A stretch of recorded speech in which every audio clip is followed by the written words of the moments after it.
This is the University of Tampa.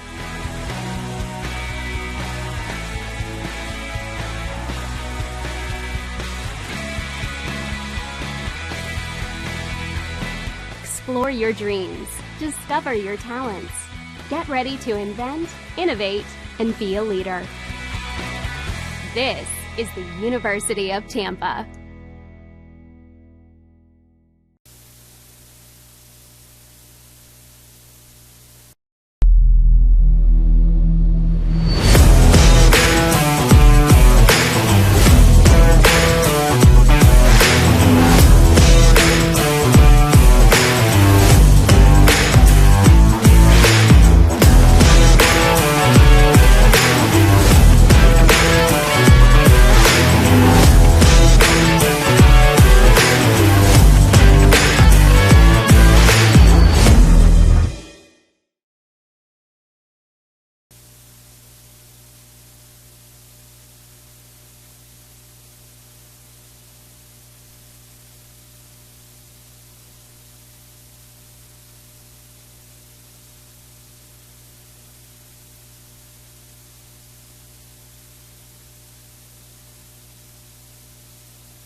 Bob Martinez Athletic Center includes a large gymnasium, a weight room, and training facilities. In addition, the campus features an aquatic center open year-round, 6 tennis courts, baseball and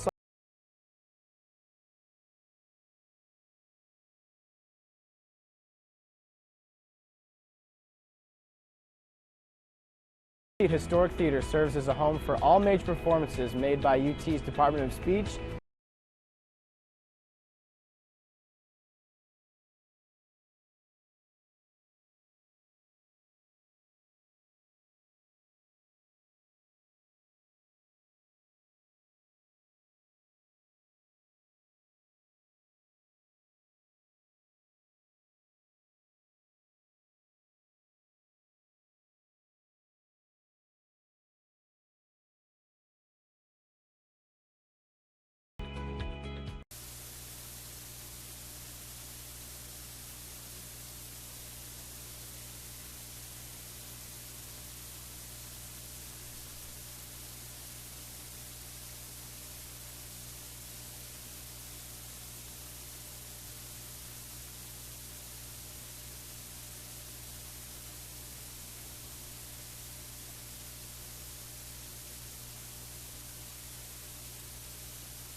just another ordinary day at UT.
In the late 1920s, the prospect of a Hillsborough High student enrolling in college was bleak.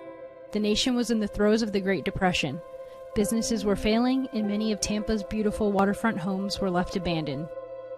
The principal at Hillsborough High, Frederick Spaulding, didn't see these barriers. He only saw bright young students who were in need of a place to continue their learning. In 1931, collegiate-level courses were offered at Hillsborough High. This would later become the University of Tampa. On August 2, 1933, Spaulding arrived at the doors of Plant Hall with a 100-year lease from the city and a firm resolve, and with the turn of a key, opened the door to the University of Tampa. In its fledgling years, UT was fortunate if it could collect half of the tuition due from its students. It was only through the dedication of its professors, who worked without pay, that the university survived the Great Depression. Over the next several decades, UT grew slightly, enrolling up to 1,800 at times, starting several sports teams, and even began accepting students from other areas of the country. But in the early 90s, the growth seemed to stand still, even stop.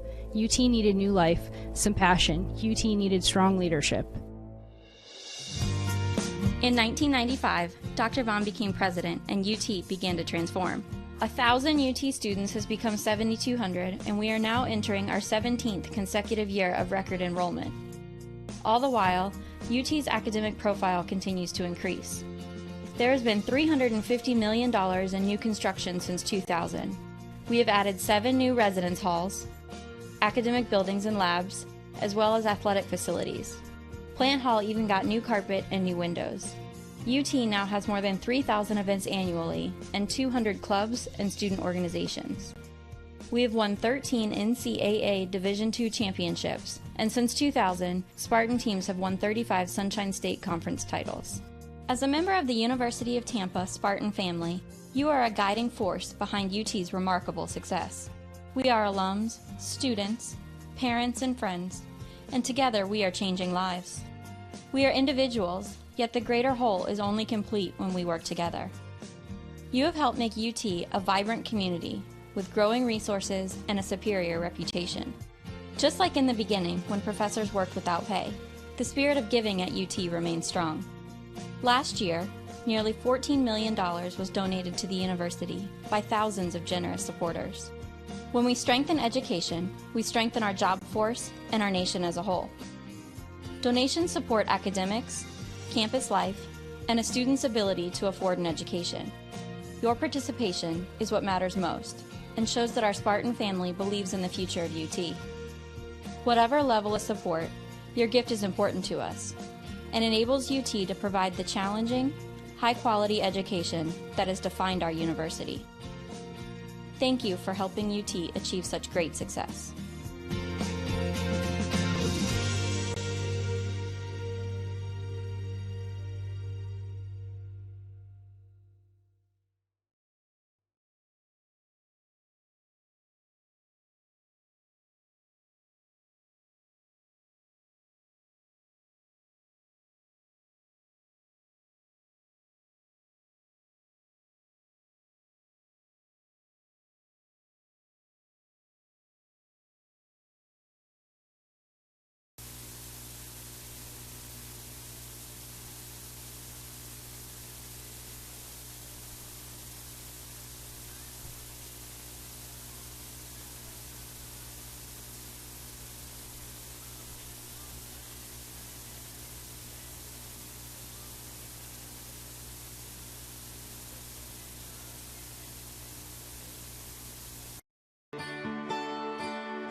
This is the University of Tampa.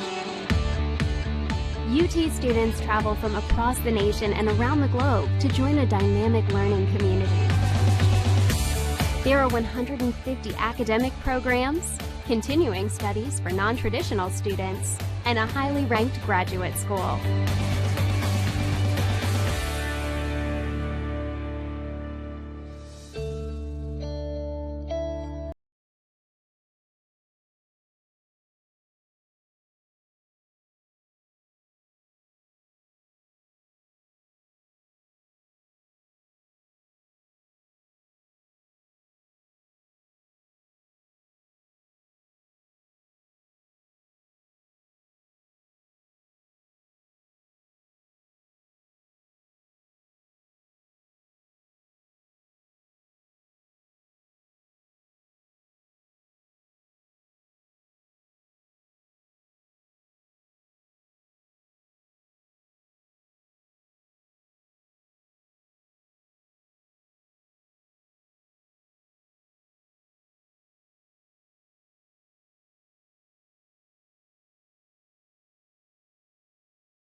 both off campus and on campus.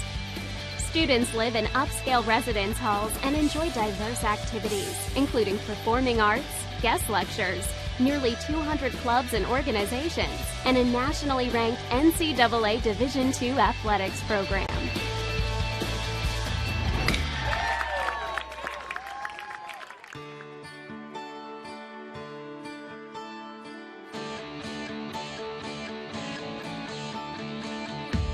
The UT experience begins with an innovative first-year program and continues with opportunities to challenge yourself in the honors program, to study abroad, to conduct research with faculty, to do an internship, to volunteer in the community, or to participate in multiple leadership programs. Explore your dreams, discover your talents, get ready to invent, innovate, and be a leader. This is the University of Tampa.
1 2 1 2.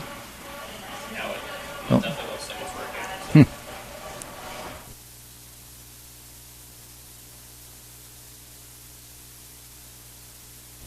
1 2. Okay.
This is the University of Tampa. UT students travel from across the nation and around the globe to join a dynamic learning community. There are 150 academic programs, continuing studies for non-traditional students, and a highly ranked graduate school.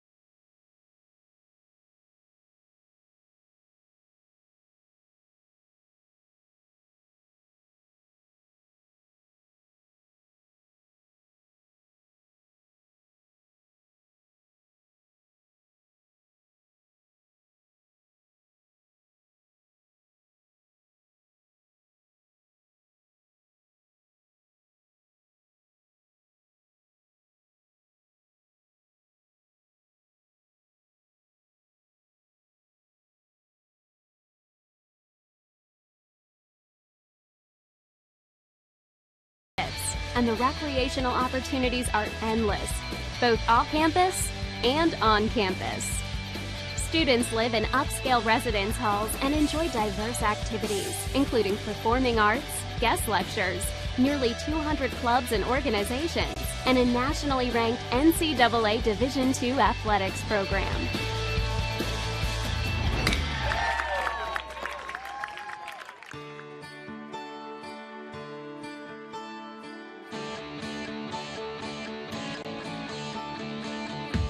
The UT experience begins with an innovative first-year program and continues with opportunities to challenge yourself in the honors program, to study abroad, to conduct research with faculty, to do an internship, to volunteer in the community, or to participate in multiple leadership programs. Explore your dreams, discover your talents. Get ready to invent, innovate, and be a leader. This is the University of Tampa.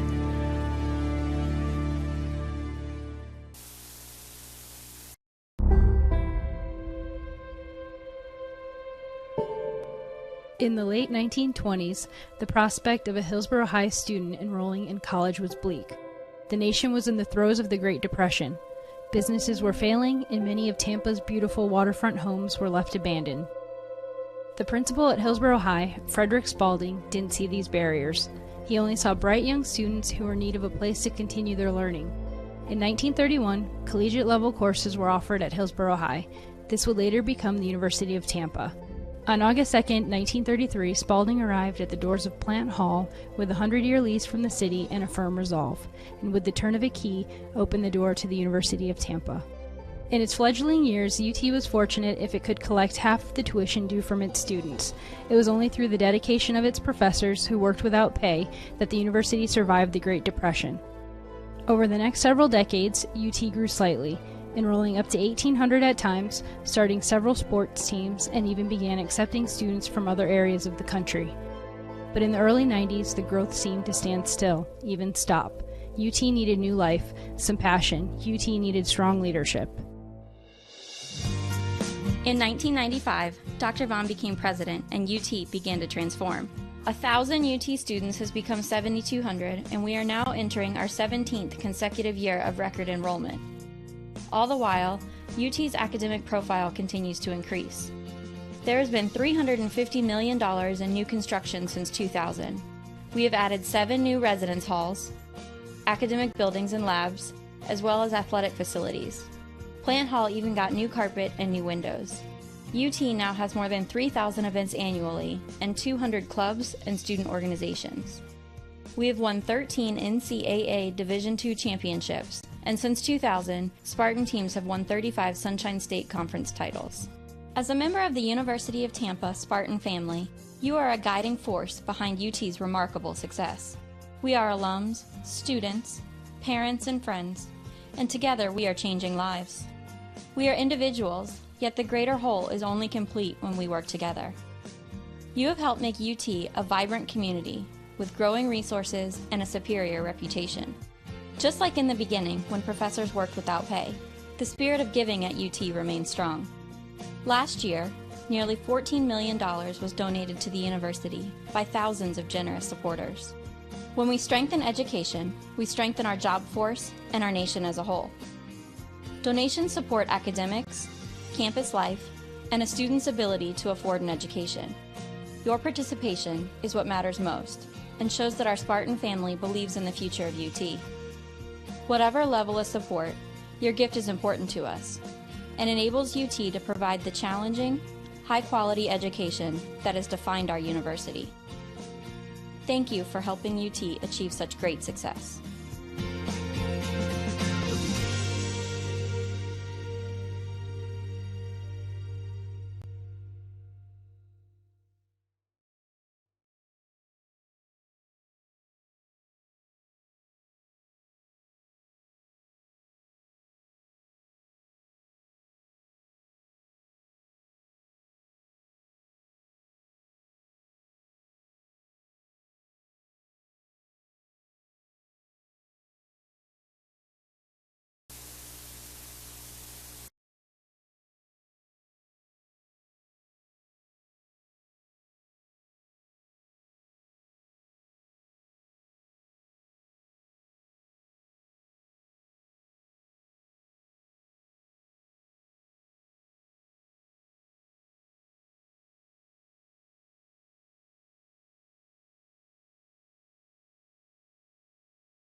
Experiential learning program is nationally recognized for the variety and number of experiences that shape our students' lives. My UT scholarships are important because they allow me to focus on my studies and my future without the burden of financial struggles. I am currently a senior and have plans to attend law school next fall. This dream is possible because of the scholarships I've been awarded. Receiving financial aid has given me the time to compete on the cross-country team, become involved in student government, and to volunteer in the community. Each year, my scholarships have motivated me to achieve more academically. Thank you for believing in me. Creating Tomorrow supports an innovative campus that reflects our defining value of educational excellence. We have always considered our campus setting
college sports. There's light at the end of the tunnel.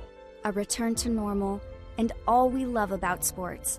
You've instilled resilience, focus, and selflessness in us. We've put those lessons to work. We've found strength and unity in each other. You continue to take us places we never imagined. You bring out the best in us. So when we look forward, we see the light at the end of the tunnel.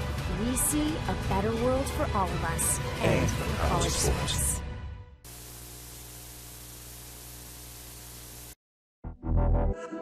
champions know how to seize opportunities.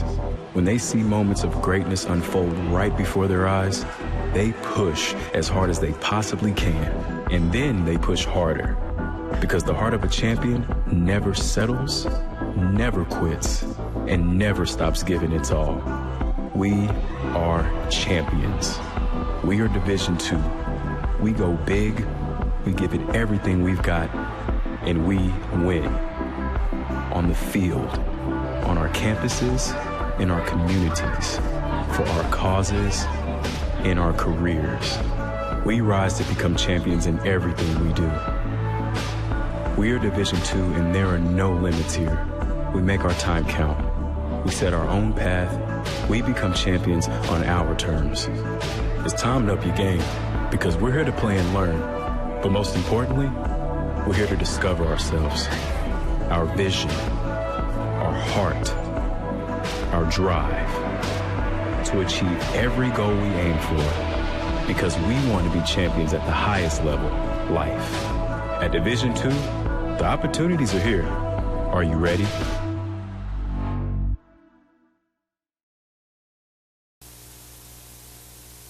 I am an NCAA student athlete. And I pledge to be a champion of unity on my team, on my campus, and in my community. I pledge to embrace differences and strive for inclusion and collaboration. I pledge to stand against racism, hate, and discrimination.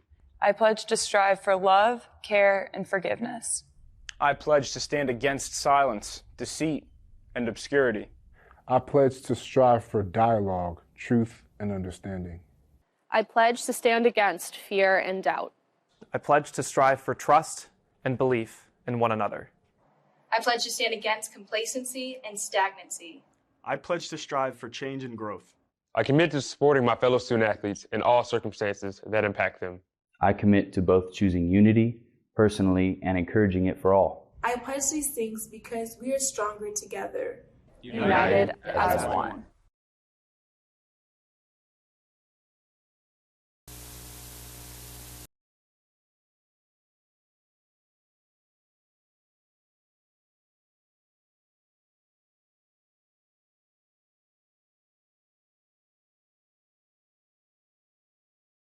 Look at some of the highlights of our beautiful Riverside campus here in downtown Tampa. We'll start at Plan Hall. This historic building was opened in 1891 as the Tampa Bay Hotel, and now serves as the main academic building here at UT, with 4 floors of classrooms as well as faculty and administrative offices. Next up, the Vaughn Center, the hub of campus life and activities. This multi-purpose building includes the campus bookstore, our primary cafeteria plus an additional food court, a theater, as well as offices and meeting rooms for student organizations. The Vaughn Center is also one of UT's residence halls, providing 5 floors of student rooms. Morsani Hall is another residence hall here at UT. In addition to housing approximately 450 students, this building offers another selection of eateries as well as a small grocery store. Now let's check out the Sykes College of Business. This academic building houses classrooms and faculty offices for UT's undergrad and graduate business students. This building also has a real-time stock trading room. Right next door is the Sykes Chapel for Faith and Values. This gorgeous interfaith chapel features a large main hall complete with a massive pipe organ, as well as meditation rooms and meeting rooms. Student healthcare is a major priority for us here at UT. The Dickey Health and Wellness Center is accessible to all students and provides high-quality services including basic medical care, counseling, and wellness programs. On the east side of campus, you'll find the McDonald-Kelsey Library. Here, students can learn from a large collection of books, periodicals, and digital databases. They can also take advantage of our numerous study rooms and computers. The Academic Success Center is another great resource for students. This is your one-stop shop for academic advising, coaching, and tutoring services. Whether you're a seasoned athlete or just want to shoot some hoops, the athletic facilities here at UT are hard to beat. The Bob Martinez Athletic Center includes a large gymnasium, a weight room, and training facilities. In addition, the campus features an aquatic center open year-round, 6 tennis courts, baseball and softball fields, a 1,500-seat stadium, as well as a lacrosse field and intramural complex. Need a break from studying?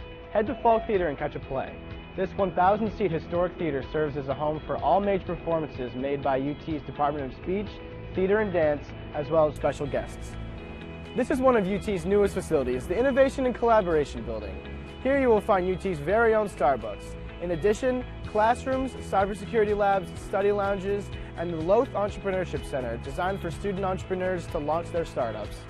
Thanks for joining me today. If you enjoyed this video tour of UT, we'd love to give you one in person. For more information or to schedule a campus visit, go to ut.edu.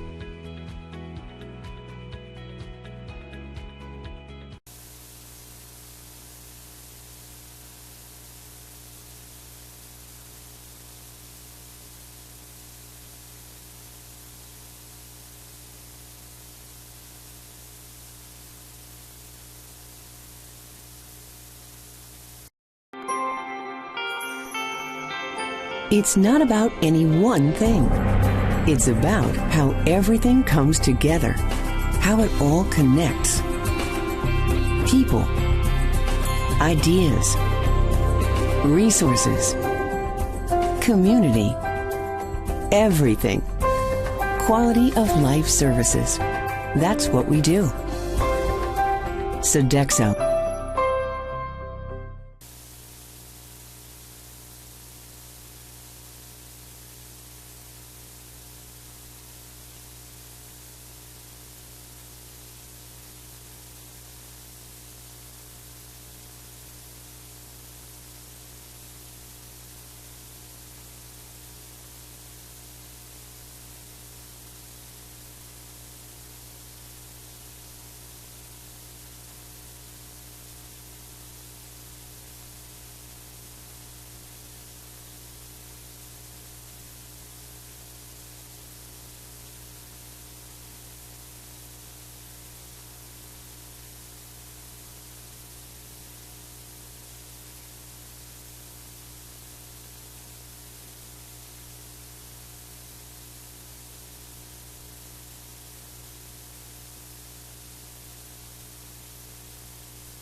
And good afternoon, everybody, and welcome to University of Tampa baseball from Tampa Stadium on the campus of the University of Tampa. The Spartans get ready to take on the Mississippi College Choctaws in a non-conference but South Regional game. The Spartans come in number 1 ranked in the nation with a 13-1 record, and they will be playing Mississippi College coming in at 5-10. Spartans swept 3 games over the last weekend against Florida Tech in their first 3 Sunshine State Conference games, and by resounding scores of 10-2, 17-2, and 10-3.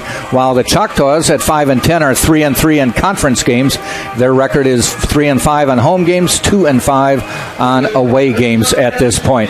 Spartans will be getting set to play a 3-game weekend series, and a little bit different is that it's doubleheader today, single game on Saturday. We'll be ready for the start of the game right after the national anthem.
Spartans getting ready to take the field. This is Jack Ike with the broadcast, and it's 2-for-1 day as it's doubleheader baseball on Friday. Typically, the doubleheaders are single game Friday, doubleheader Saturday, but this time it's a 3 o'clock start for this game and a anticipated 6 o'clock start for the second game of the doubleheader. Starting lineups for today's game, since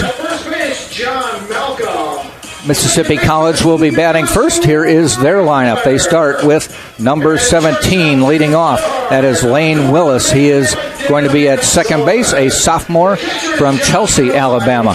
Batting second is the left fielder, number 26, Lance Wade, a sophomore from Baton Rouge, Louisiana.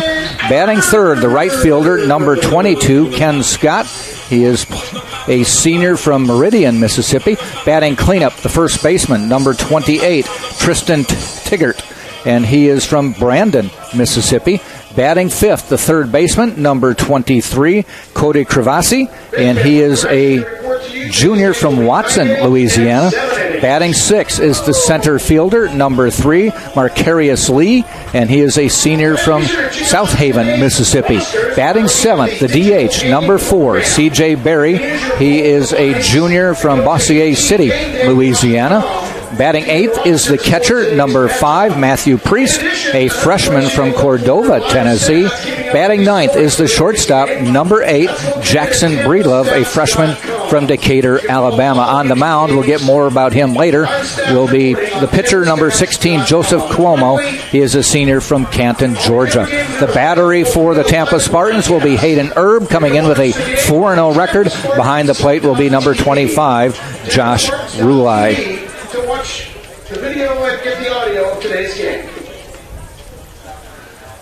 The line for Hayden Erb this year, and he has been pretty close to spectacular for the Spartans this year.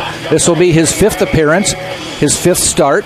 He is 4-0 coming into the game, 20 innings pitched, given up 18 hits, 6 runs, just 3 earned, walked 7, struck out 31. That's a strikeout to walk ratio of almost 14-1, and his ERA is 1.35. First pitch of the game to the lefty shows bunt. They gets it down, and it goes foul. Strike one. Setting the Spartans for you around the field is they will have John Malcolm at first base. Second base is Nicholas Winkelmeyer. Third base, Dan Sullivan. Batting, and shortstop, I should say, is Drew Earhart. And in the outfield, going left, center, and right, will be Luke Glancy, Jordan Lala, and in right field will be E.J. Cumbo.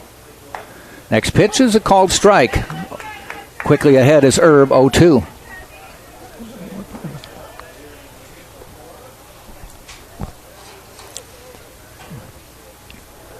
Herb into the stretch. He pitches out of the stretch, even though he's the starter with nobody on. A little bit high and outside. 1 ball, 2 strikes. Spartans are 14-1 on the year, winners of 13 consecutive games. Preseason ranked number 1 in the nation, still ranked number 1 in the nation 3 weeks into it. Swing and a miss in the dirt. Rulai will throw out to Malcolm, 1 up, 1 down.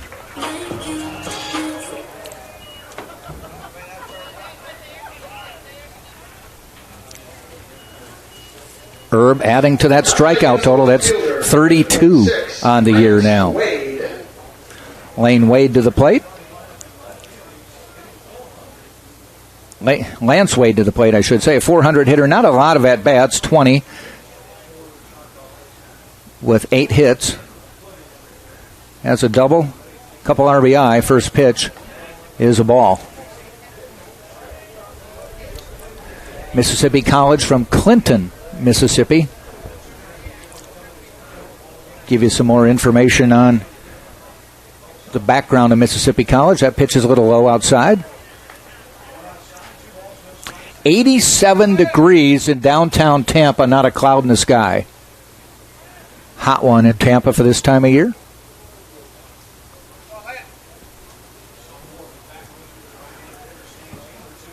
Two-0 is ball low, 3-0.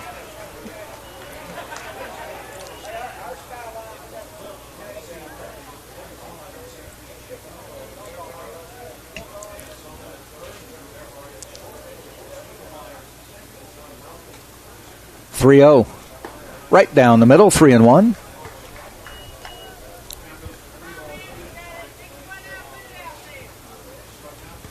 Mississippi College out of the Gulf Coast Conference. The Spartans had been playing nothing but Peach Belt Conference teams in the non-conference. Break out of that with this weekend. There's a pop-up. It may be waiting for it is Herb, and he makes the catch. Not hit high enough for the infielders to get there in time. Normally they will bail out to an infielder, but that wasn't quite high enough for anybody to get there in time. So Herb makes the catch on his own. 2 up, 2 down. Ken Scott to the plate. .333 on the season. Already 54 at-bats. 18 hits on the year. 3 of them are home runs. He's got some power.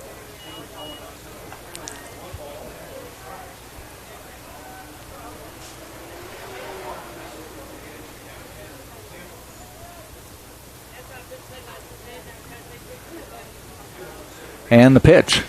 Fouled off.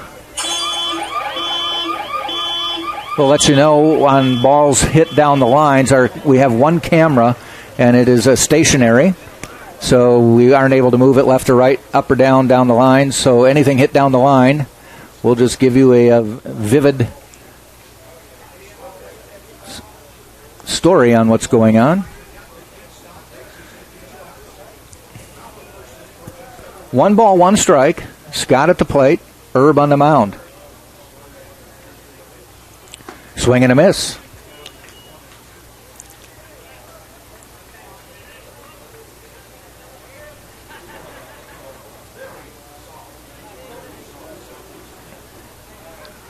See the beautiful backdrop of downtown Tampa over the outfield walls, separated by the Hillsborough River, which you can't see.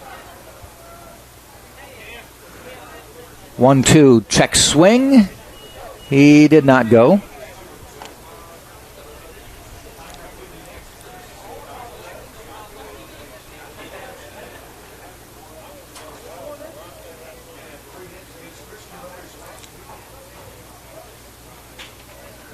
Herb in the stretch, now 2-2 with 2 out. In the dirt, it'll go full.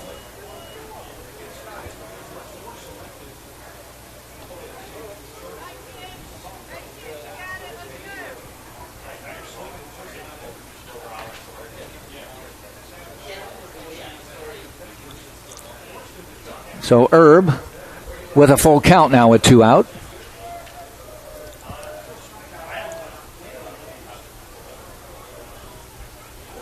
Lanes in, gets a sign from Rulai. And fires. Popped up, playable. Dan Sullivan calling for it. Drew Earhart coming in from short.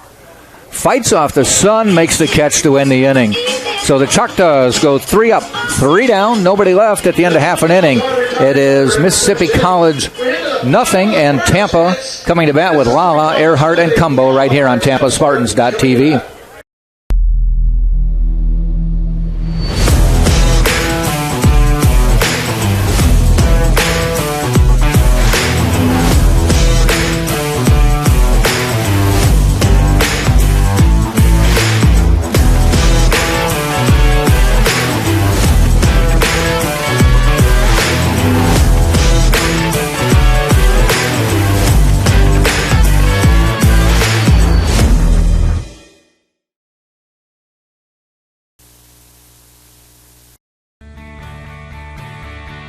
This is the University of Tampa.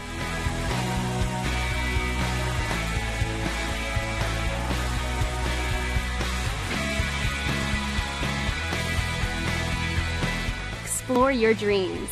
Discover your talents. Get ready to invent, innovate, and be a leader. This is the University of Tampa.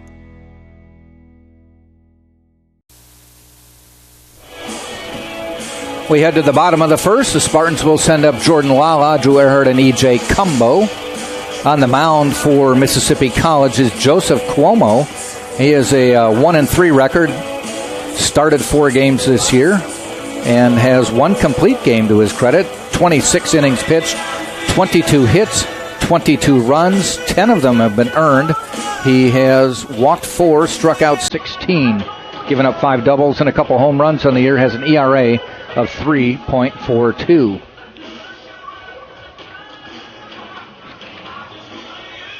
Spartans lineup will start with number 1, Jordan Lala. I should take number 8, Jordan Lala. He's a junior, transferred in from the University of Miami from Steinbrenner High School here in Tampa. Batting second is number 2, Drew Earhart. He's playing shortstop today. He's from Tampa, Florida, Wharton High School. Batting third, number 19, the left fielder, E.J. Cumbo. He is a sophomore from East Meadows, New York. Batting cleanup is number 26, Dan Sullivan, playing third base today. Oftentimes, he is the first baseman. He is a junior from Palatine, Illinois. Batting sixth is number 29, playing left field today, Luke Glancy, a grad student from Andover, Massachusetts. Batting seventh is number 23, John Malcolm, a sophomore from Detroit, Michigan. Eighth is Nicholas Winkelmeyer, and he's number 5, and he is a sophomore from Sarasota, Florida. And batting ninth is the aforementioned catcher, number 25, Josh Rulai, and Rulai is a sophomore from Riverview, Florida. Lala at the plate, 1-1 from Cuomo.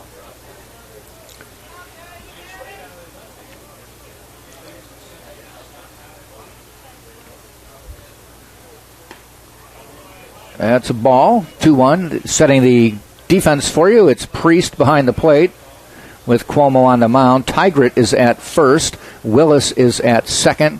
Krafasi third. Breedlove is at short. Wade in left. Lee in center. And Scott in right. Now 3-1 to Lala.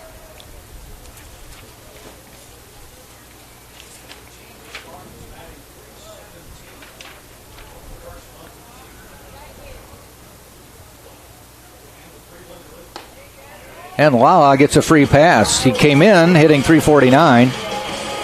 Had an on-base percentage of .483. And Lala walks for the 14th time this year. The only Spartan in double-digit walks. He hits the ball and gets on. Good eye at the plate. Drew Earhart to the plate now. Earhart, a .357 hitter on the year. Already has 20 hits in 56 at-bats.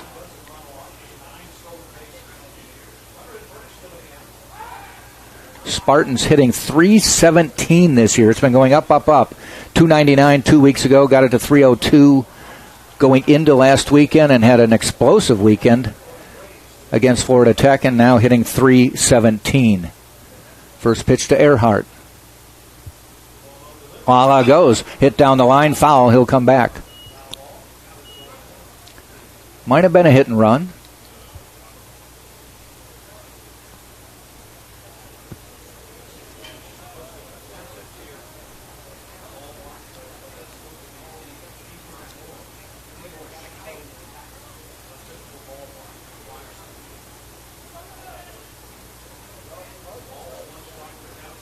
Cuomo in the stretch. Walla went on first pitch. Does not this time. Earhart fouls it back. So Earhart down 0-2 early.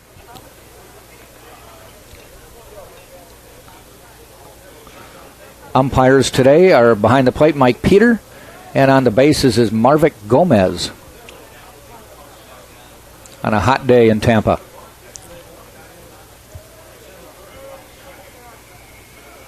0-2 to Earhart. He calls time.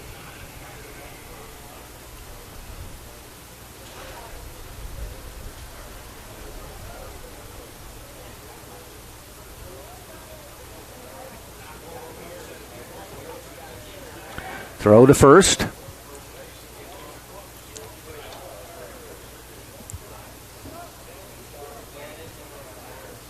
Sunsplash day here in Tampa. No clouds. Nothing but blue. Cuomo looks in, goes back into the stretch. Ready for the 0-2.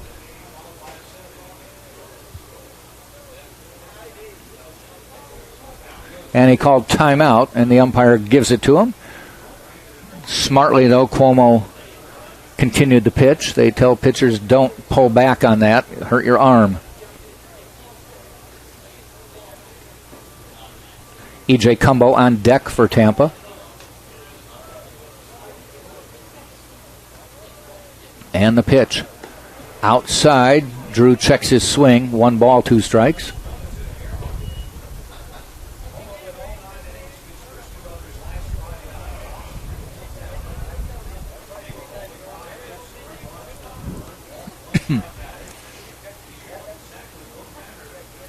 One, 2 goes to first again. Cuomo has one complete game. It was last Friday.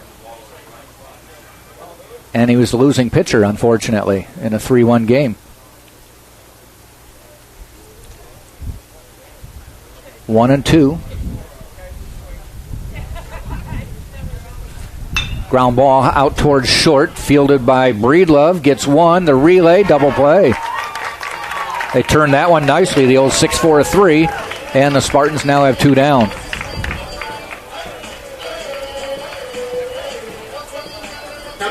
Breedlove to Willis to Tigert. Cumbo to the plate. .344 average coming in, has the most at-bats of any Spartan, 61, 21 hits, 3 home runs, including a grand slam last weekend. 18 RBI on the year, second only to J.D. Urso, who's been putting him up in bunches as well.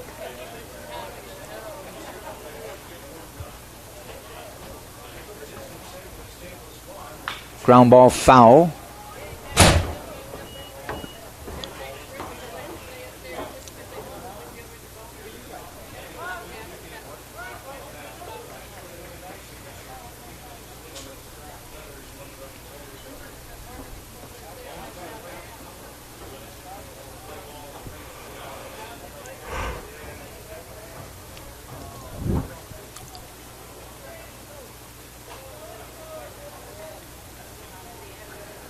.0-2 pitch. Cuomo fires. Slap foul toward the Spartan dugout. Stays 0-2.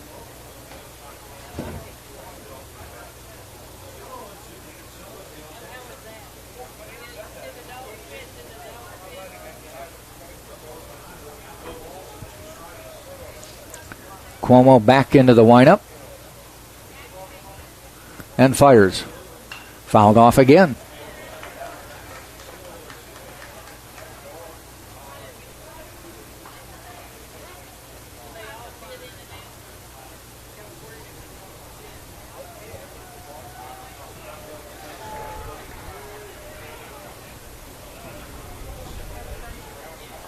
O2 pitch again. Fouled off. We'll do it again.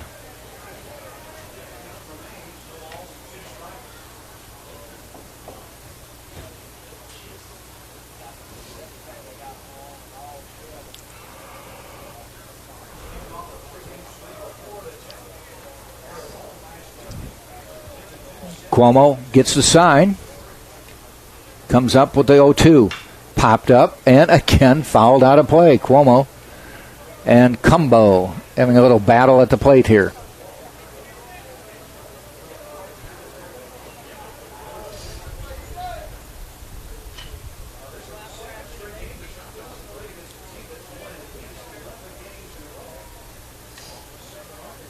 O2 again. Outside 1-2.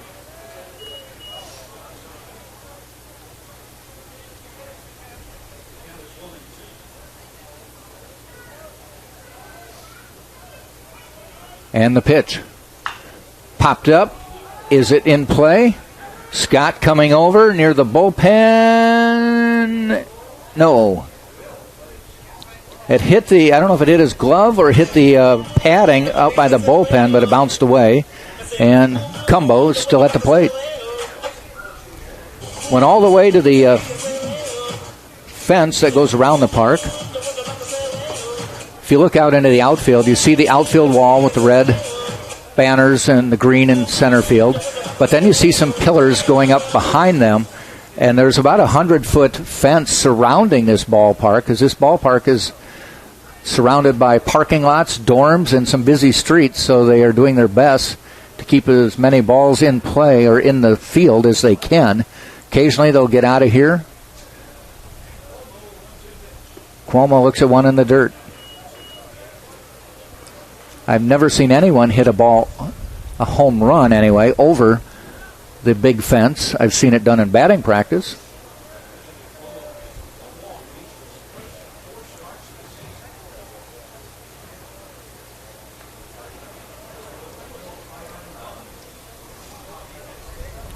So 2-2 now. Slapped, fair, no, goes foul. Cumbo will come back. He's getting everything he can out of this at-bat.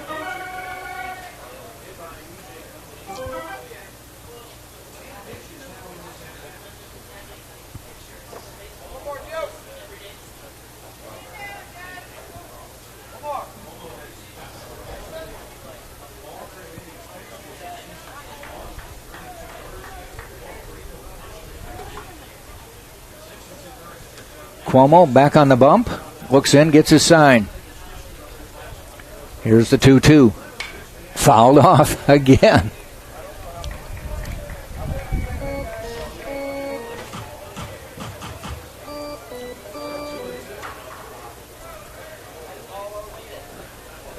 Cuomo has already seen 9 pitches this at-bat. 2-2 again.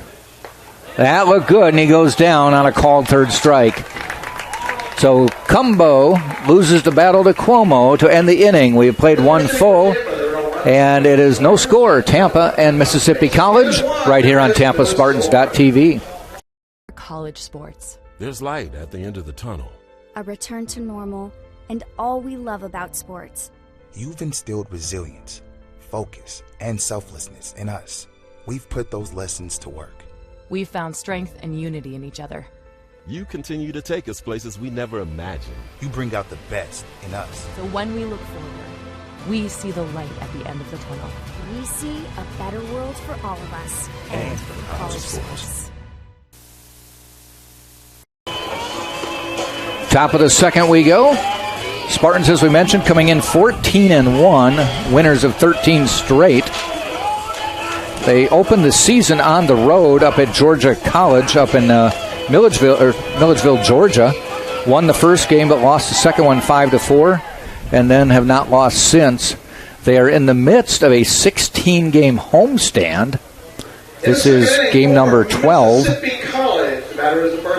And that will end with 2 games, one Monday against Seton Hill, and Tuesday, the 16th game of the homestand, when Northwood, Michigan comes to town.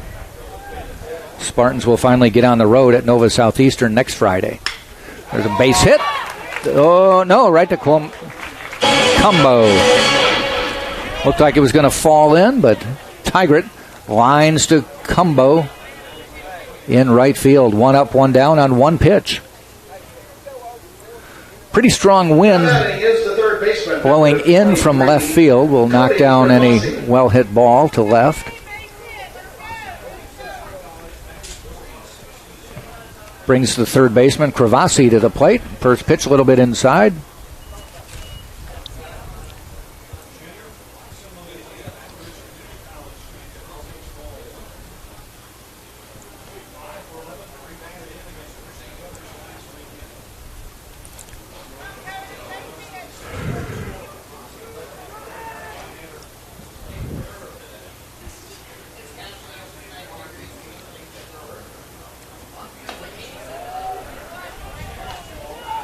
Ball 2. Mississippi College did play on Tuesday and played Southern Arkansas. Lost that one 8-1. Last series they played was last Friday, Saturday, against Christian Brothers. They lost 3-1, then won 7-3 and 8-6.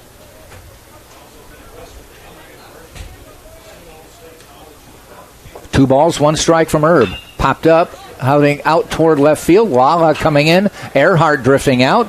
They converge with Lala making the catch. Or Glancy, I should say, making the catch.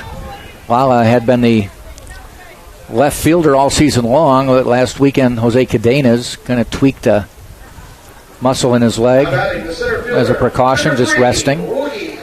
So Lala, a talented batter and defensive player, robbed a player of a grand slam earlier this year, reached over the wall, ended up being just a long sacrifice fly. Off-speed pitch. Call strike. This is Marcarius Lee, 300 hitter on the year. Started 15 out of 15 games this year. Looks at one outside. 1-1.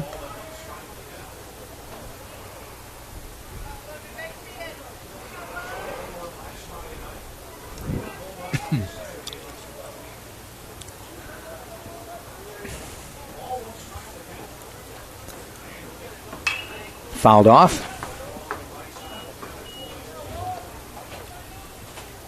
Lee, 2 home runs on the year.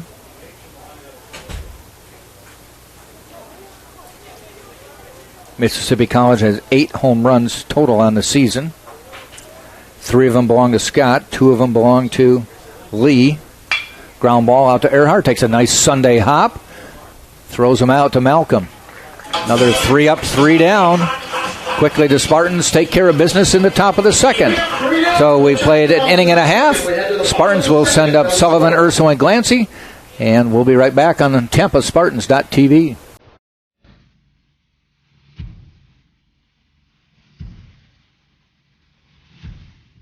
Just another ordinary day at UT.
Bottom of the second we go. The Spartans will send up 4, 5, and 6. That's Sullivan, Urso, and Glancy against Joseph Cuomo.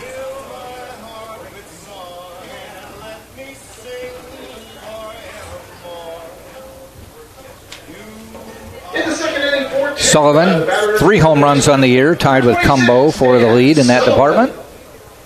12 RBI on the year. Batting .392, 51 at-bats, official at-bats, 20 hits. Scored 12 runs, has 12 RBI. As I said, Spartans hitting .317 as a team. The opposition hitting .202. Sullivan looks at a pitch a little bit low.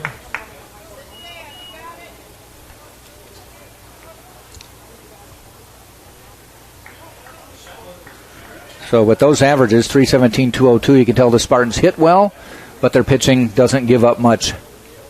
Sullivan rips one into right field for the first hit of the game.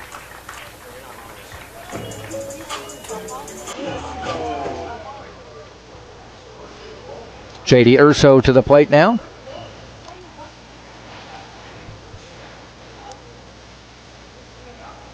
Now batting the designated hitter, number 11, J.D. Urso.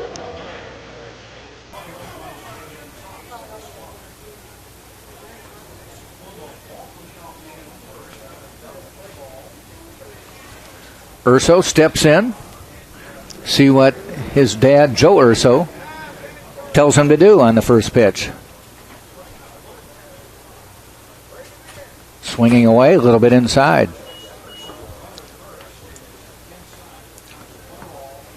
Joe Urso's been known that if you get a leadoff runner on, to bunt him over to second. Hasn't done it quite as much this year as I've seen in the past. Cuomo in the stretch. Goes to first. Sullivan not a base-stealing threat of any kind. Spartans don't run much in the first place. They've attempted 9. No one's been thrown out, but they just don't run that much. 1-0 from Cuomo. There goes Sullivan as I speak.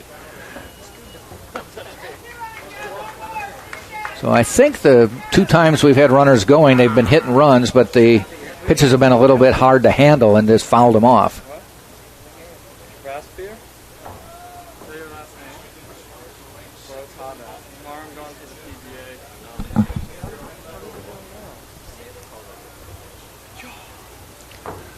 1-1 from Cuomo. Urso says you're taking too long, calls timeout.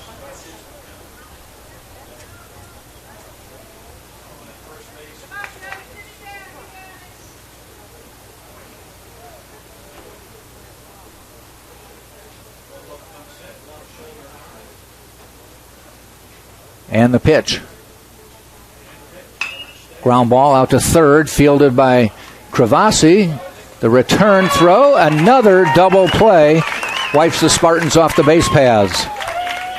So in the first and second innings, the Spartans have got the lead runner on, and the second batter has grounded into a double play. So some good fielding by the Mississippi College Choctaws infield. Now batting is the left fielder, number 29, Brings Luke Glancy to the plate.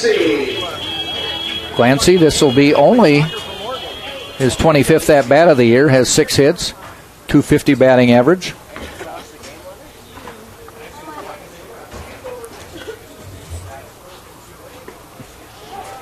Call strike.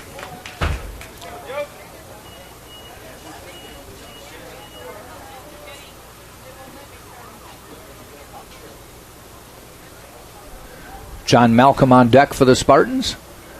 Glancy looks at another one low. 1-1.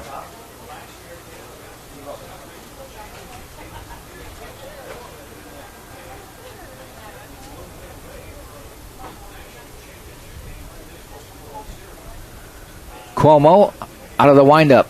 Glancy looks at it outside, 2-1.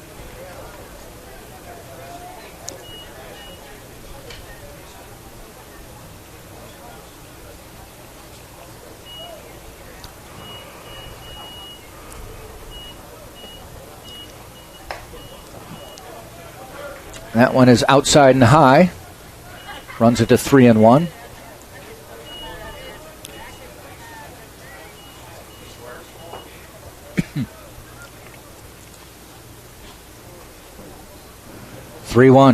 Glancy ground ball out to, fielded by the first baseman. That's Tigert. Tosses over to Cuomo to end the inning. So base runners get on, they get wiped out of the bases. We've played 2 full, and it is no score between Mississippi College and Tampa, right here on TampaSpartans.tv. Champions know how to seize opportunities. When they see moments of greatness unfold right before their eyes, they push as hard as they possibly can, and then they push harder. Because the heart of a champion never settles, never quits, and never stops giving its all. We are champions. We are Division II. We go big, we give it everything we've got, and we win. On the field, on our campuses, in our communities, for our causes, in our careers. We rise to become champions in everything we do. We are Division II, and there are no limits here. We make our time count. We set our own path. We become champions on our terms. It's time to up your game, because we're here to play and learn. But most importantly, we're here to discover ourselves, our vision, our heart, our drive, to achieve every goal we aim for, because we want to be champions at the highest level, life. At Division II, the opportunities are here. Are you ready?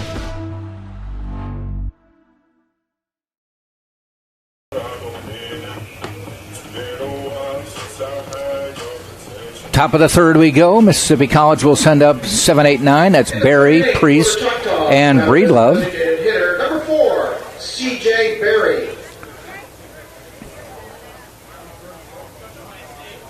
Berry just hitting 125 on the year, only 8 plate appearances, 1 hit. He is the DH for today's game. Hayden Erb fires for Tampa. Fouled off down first base line.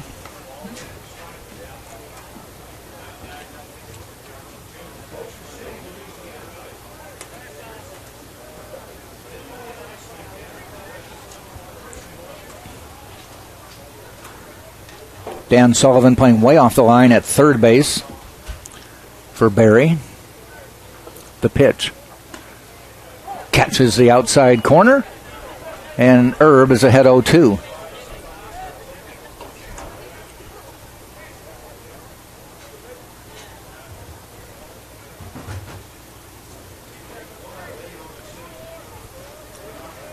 A little bit high.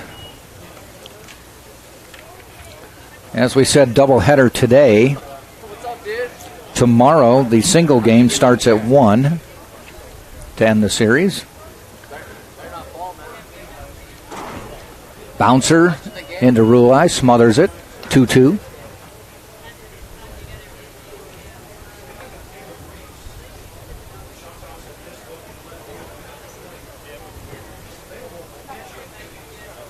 Erb into the stretch, and now the 2-2.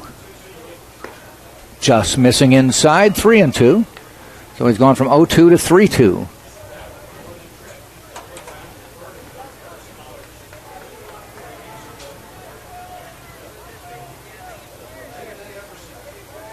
3-2.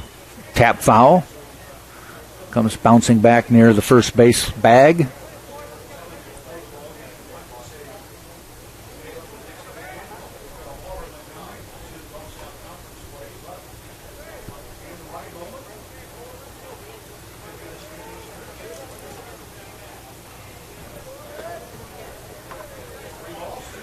Erb back on the mound.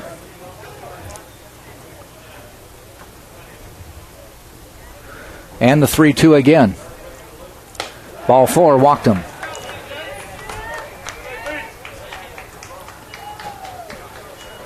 So first person to reach base for the Choctaws on a walk. The batter is the catcher, number 5, Matthew Priest. Brings Matthew Priest to the plate. He's the catcher. He has not played many games. This is game number 4. 6 at-bats, 1 hit.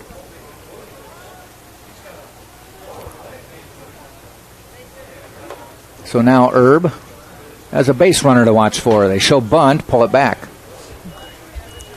But called a strike.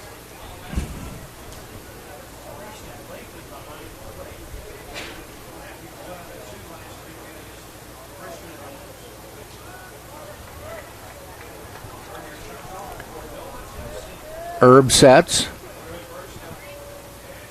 Shows bunt again, fouled back, 0-2. More than likely taking the bunt away for the rest of the at-bat.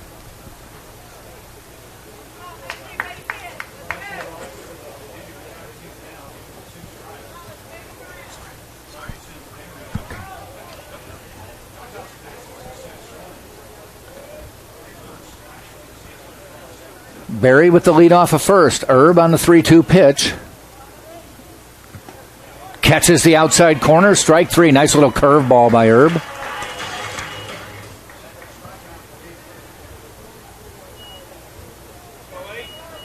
Now batting, the shortstop, number 8, Jackson Breedlove.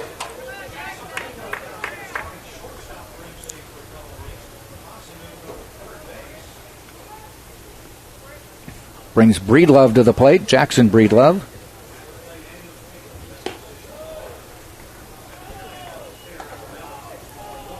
.233 on the year.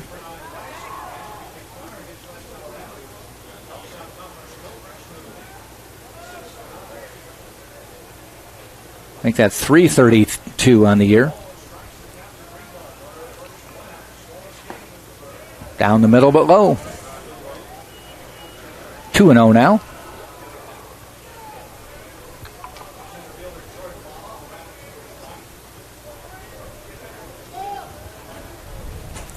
Barry with the lead again at first, not long. Popped up. Should be out of play. Malcolm gives chase, but it's up on the screen behind the Choctaw dugout.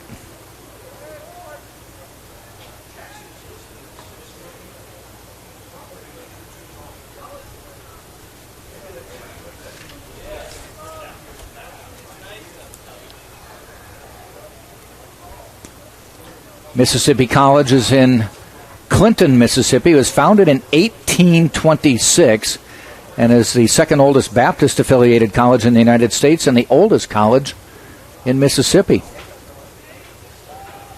40 years or so before the Civil War was fought, it was founded.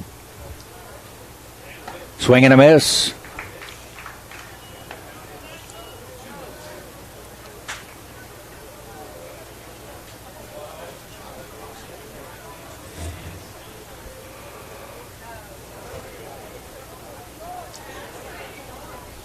Two balls, two strikes. Fastball fouled off. On deck is Willis, the leadoff hitter.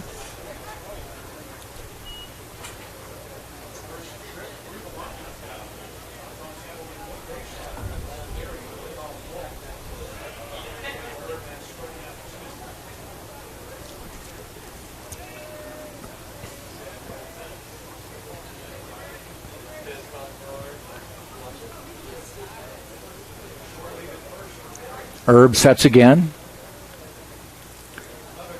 Off-speed pitch, hit foul. He's having an at-bat like Cumbo had last inning, or in the first inning. 10 pitches before getting called out on strikes.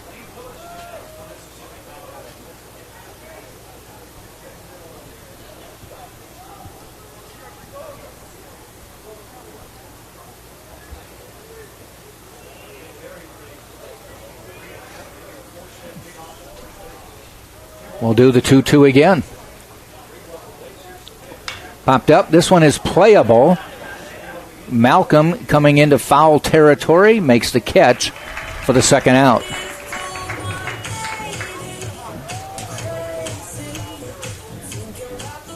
Now batting the second baseman, Lane Willis.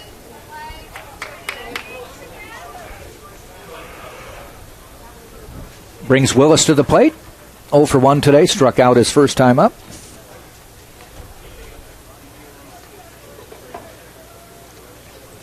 The lefty. Barry still on first. He walked to start the inning. Fly ball. Earhart backing up at short. Waiting for it on the grass. Makes the catch to end the inning. So they do get a base runner on a walk, but that was it. Herb took care of him after that. So we've now played 2.5. Still no score. The Spartans will send up Malcolm, Winkelmeyer, and Rulai as we go to the bottom of the third right here on TampaSpartans.tv.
John Malcolm coming up to the plate for the Spartans to lead off the bottom of the third. Malcolm's been hitting the ball lately. Had a good weekend last weekend. Has 12 official at-bats, 6 hits. Got an RBI, a couple doubles, 3 doubles actually, and driven in and scored 3 times. First pitch, a little bit low, ball 1.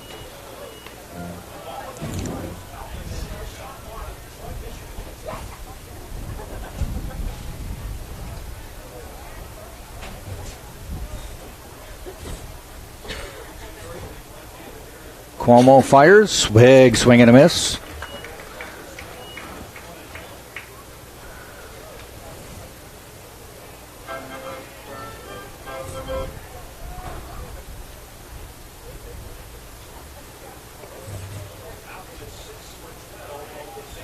One on the way. Make it 1-2.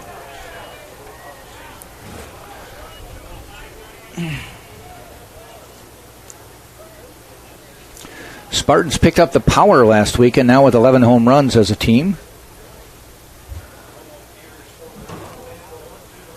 Fouled off. Urso with a couple home runs last weekend. Cumbo with a couple.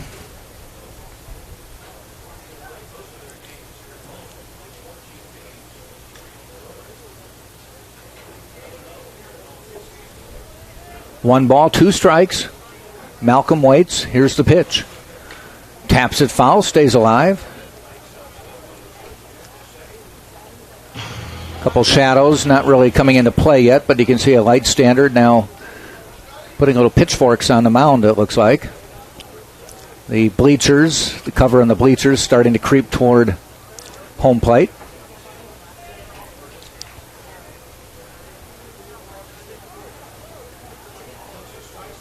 And the pitch. Swing and a miss, though. Malcolm goes down swinging.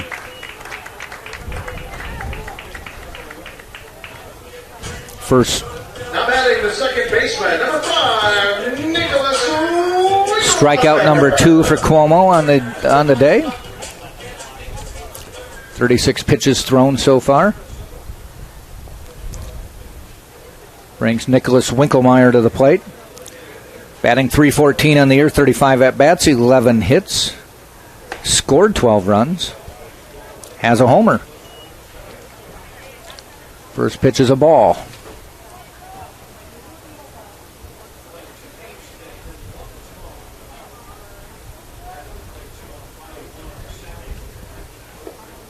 That one's low in the dirt. 2-0.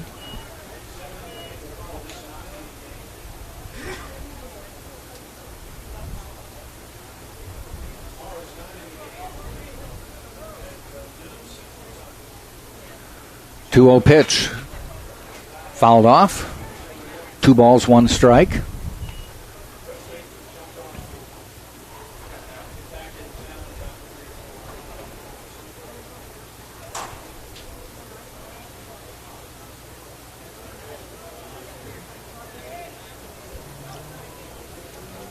Cuomo with the look in.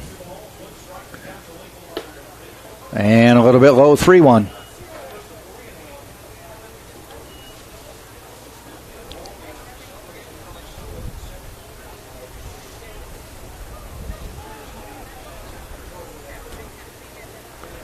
And the 3-1 from Cuomo. Outside with the walk.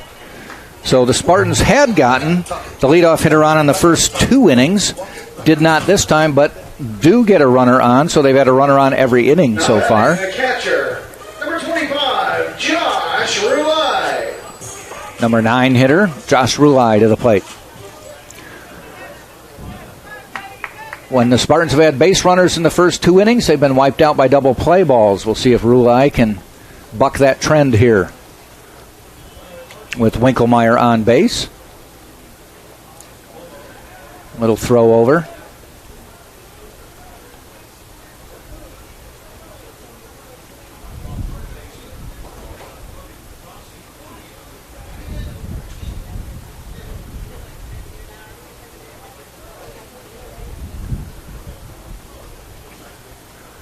Cuomo in the stretch again goes to first.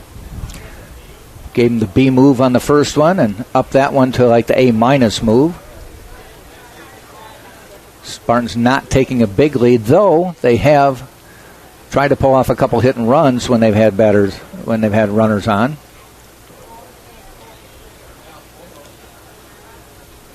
There goes the runner, fouled back. So they do try it again.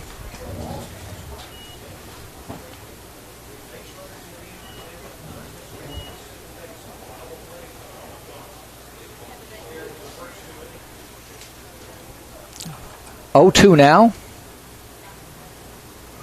Rulai will be swinging away.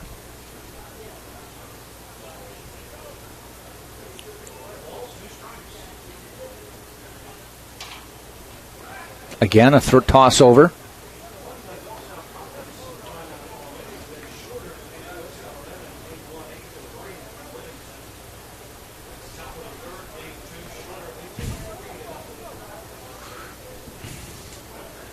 So the 0-2 again. Long look. Here's the pitch.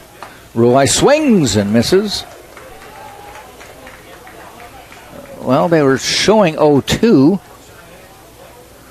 Apparently wasn't the right, unless he fouled that off.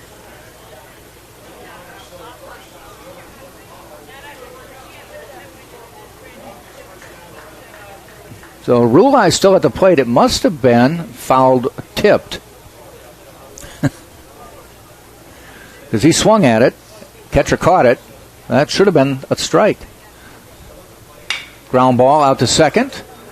Get the one, the double play ball, and once again, Mississippi College is taking care of the Spartan base runner with a double play ball. This one goes 4-6-3, but regardless, the Spartans are wiped out of the inning. We played 3 full, and it's still no score. Tampa against Mississippi College on TampaSpartans.tv. I am an NCAA student athlete. And I pledge to be a champion of unity on my team, on my campus, and in my community. I pledge to embrace differences and strive for inclusion and collaboration. I pledge to stand against racism, hate, and discrimination. I pledge to strive for love, care, and forgiveness. I pledge to stand against silence, deceit, and obscurity. I pledge to strive for dialogue, truth, and understanding. I pledge to stand against fear and doubt. I pledge to strive for trust and belief in one another. I pledge to stand against complacency and stagnancy. I pledge to strive for change and growth. I commit to supporting my fellow student athletes in all circumstances that impact them. I commit to both choosing unity personally and encouraging it for all. I pledge these things because we are stronger together. United as one.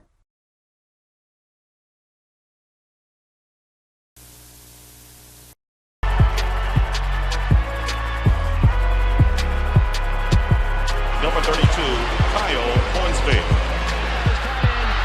Inside the 30. Touchdown. Michaela burns it. An incredible finish by Hall. The NCAA and its member schools offer nearly 500,000 college athletes a path to go pro in something other than sports. Learn more at ncaa.org/opportunity.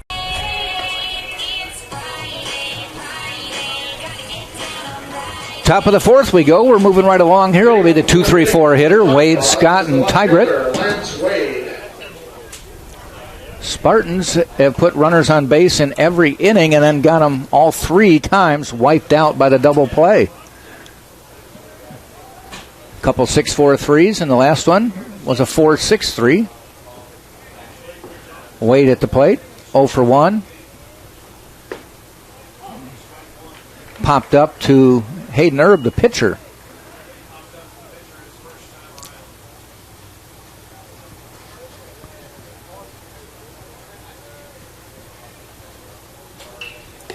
A little bit outside. 1-1.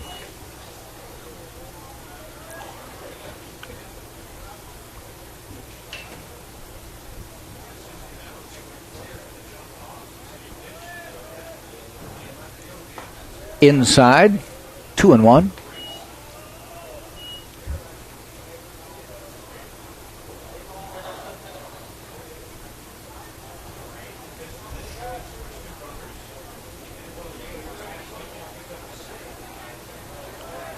On the way. That one's out toward Winklemeyer, and he jumps but can't make the catch. A base hit.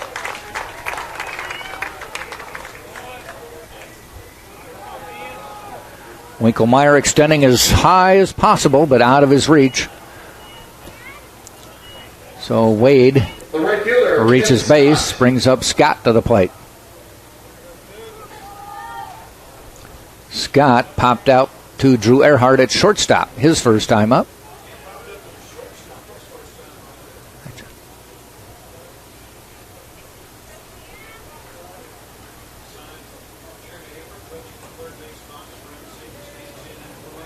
We'll throw over.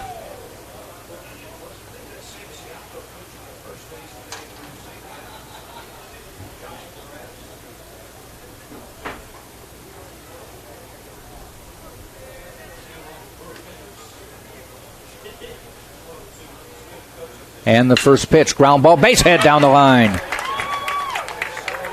That's going to send Wade. No, he stays at second, so runners at first and second on a solid single by Ken Scott. So first runner to get to second base today. Now batting is the first baseman, Tristan Tigert.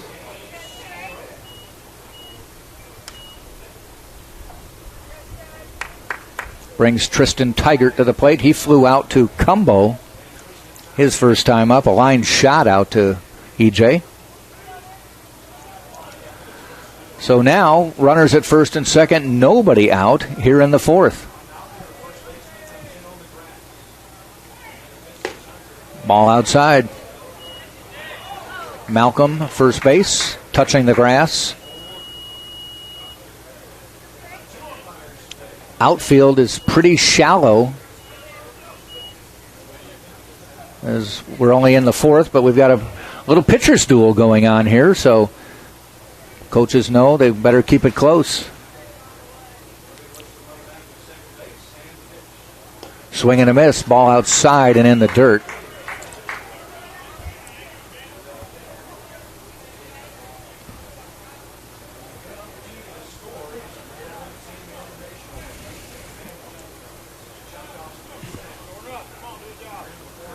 Malcolm with the 0-2 count now is backed off at first base, not looking for the bunt.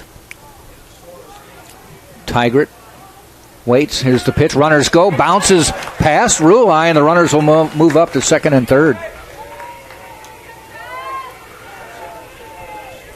Erb bounced that one at about the 55-foot mark and went right over Rulai's shoulder to the backstop.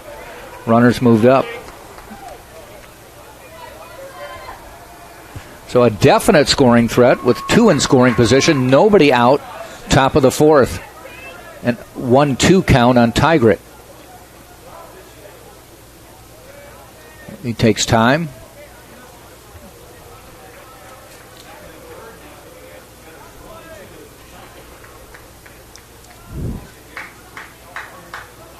The pitch.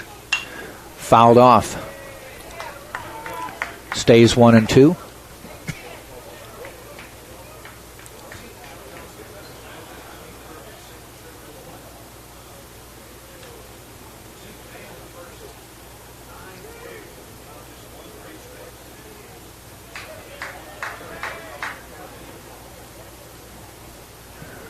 Erb is set. Here he comes.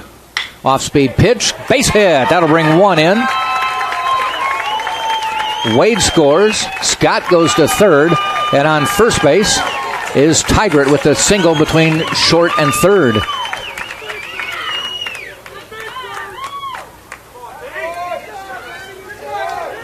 Back-to-back-to-back base hits for Mississippi College. They have a 1-0 lead. Scott had to make sure, he was on second, he had to make sure that ball got through short and third before he could try to get to third. Once it was through, he hopped over to third base. Had to stay there. Brings Cravasi to the plate now with runners on the corners. And a 1-0 Mississippi College lead. Gets the bunt down, foul. Definitely trying to get Scott in from third on that one.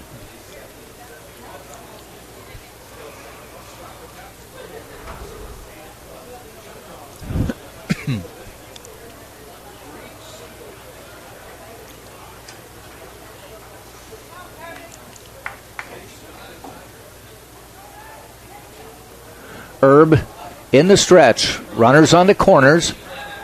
Goes to third. Scott's back. Plenty of time.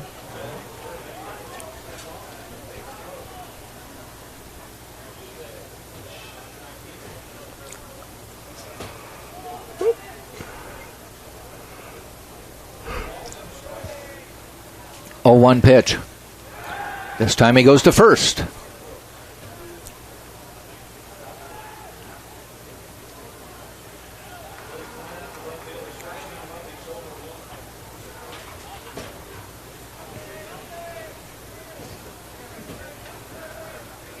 Comes home, tries to get the bunt down, fouls it off.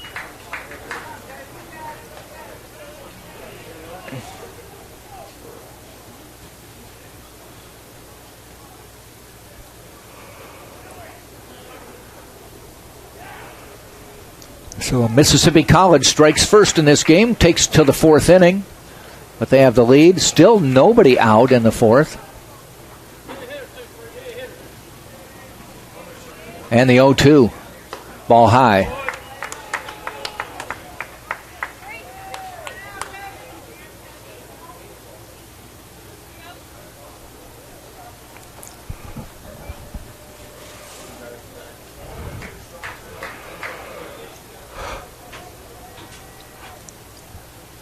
One, two, again to first.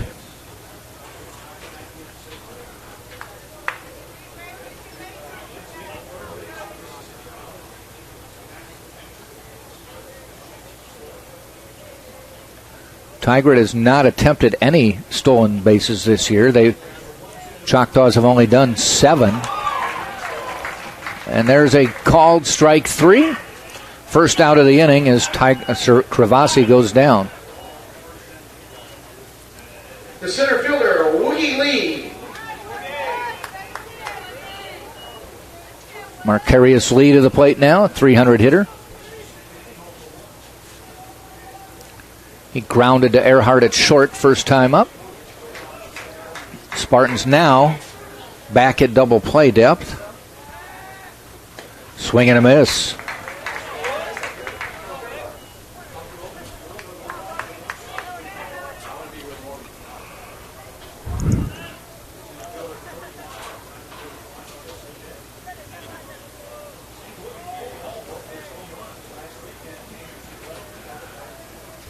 0-1 on the way. Runner goes, fouled off. He'll come back.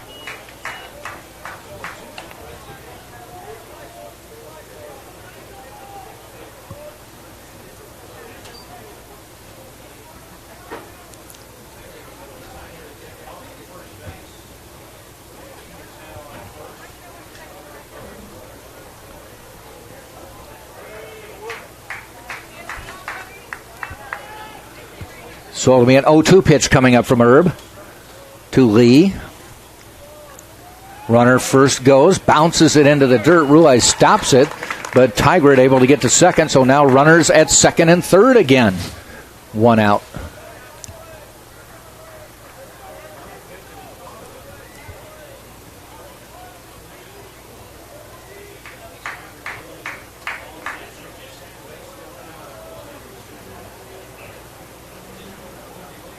One ball, 2 strikes, 2 runners in scoring position now. The pitch.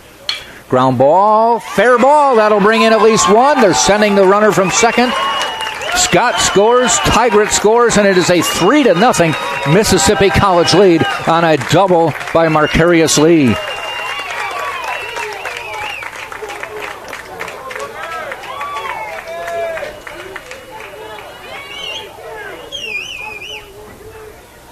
So 4 hits this inning for Mississippi College, and Sam Militello, the Spartans pitching coach, is coming out to talk to Hayden Herb and company.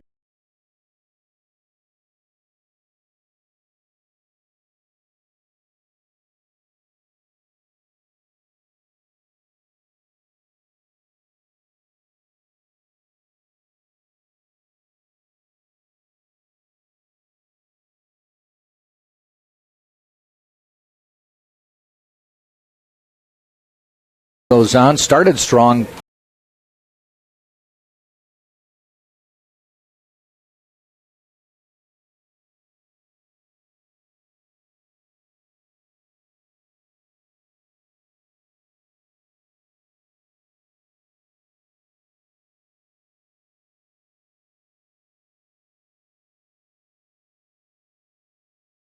Sam has sent the message.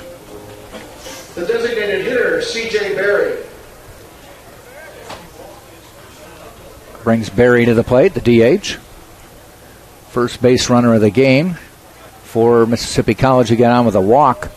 Runner from second, heading to third. He's going to make it in. I think he stole that one off the Spartans, just not paying attention. So Lee swipes third and now is 90 feet away. Still just 1 out.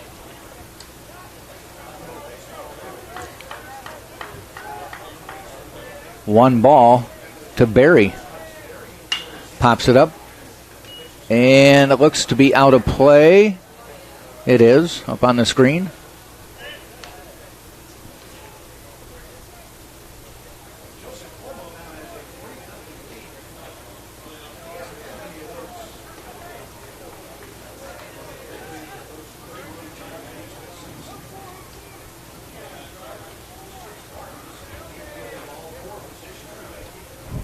Berry waits.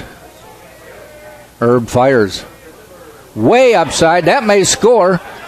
The play at the plate, and Lee scores on a wild pitch that was about 8 feet high. Went all the way to the backstop. And it's a 4-0 Mississippi College lead. This is as big a deficit as the Spartans have faced all season. They haven't faced too many.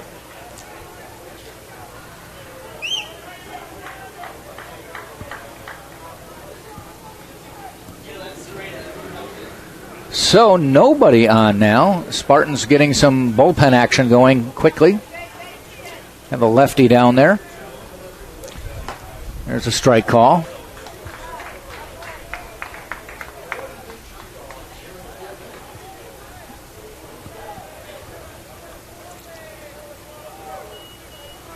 And the pitch.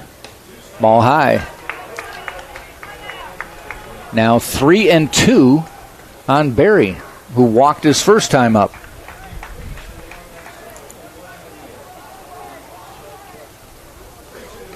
Swing and a miss, got the strikeout there. Brings Priest to the plate. 2 down now.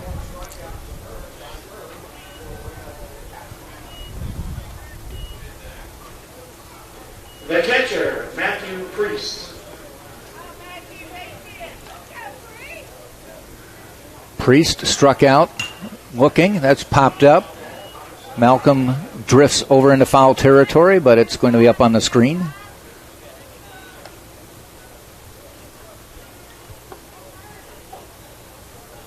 So the Spartans will have to mount a comeback in this game.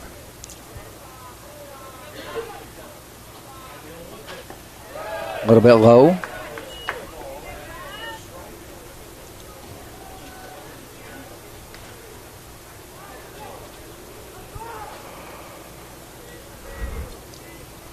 One and one. Fouled off. 1 and 2.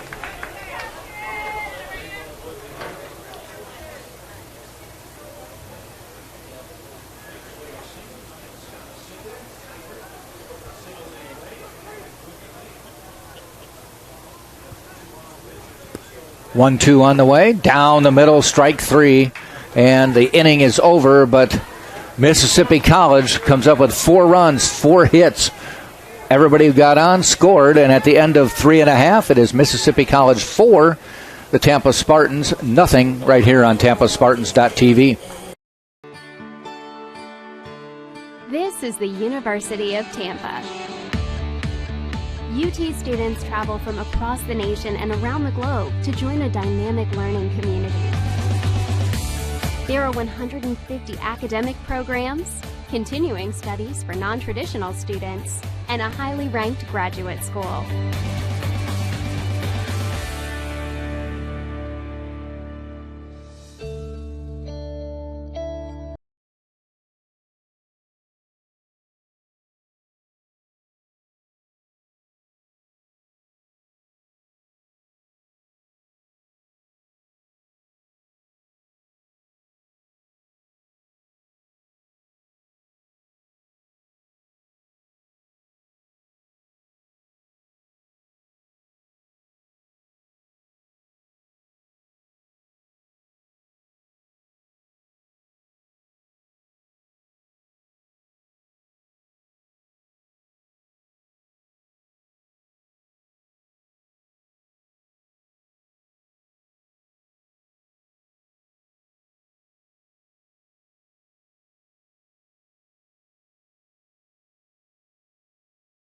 Recreational opportunities are endless, both off-campus and on campus.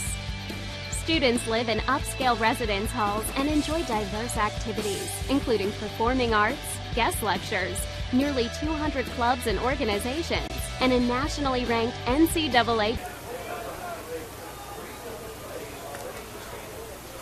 Bottom of the 4th we go. This time the Spartans have a deficit to encounter as they gave up 4 in the top of the 4th. They will send up the top of the order Lala, Earhart, Cumbo. The Spartans need to change the way things have been going in this game. They've gotten base runners in all 3 innings, and they've all been wiped out by double plays. Lala, first man to bat for Tampa back in the 1st, walked. Next batter, Drew Earhart, hit into a double play.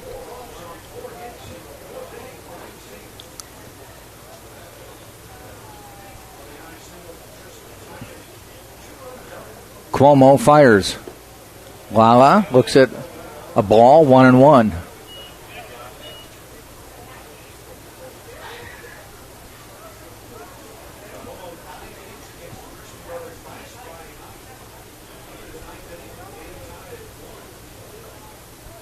One by Cuomo. Catches the outside corner, a little breaking ball.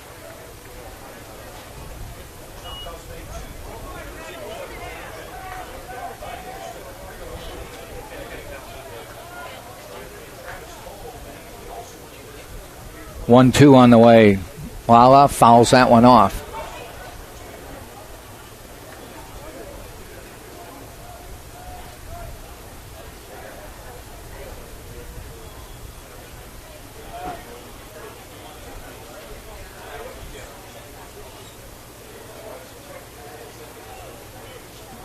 1-2 again to Lala outside, 2-2.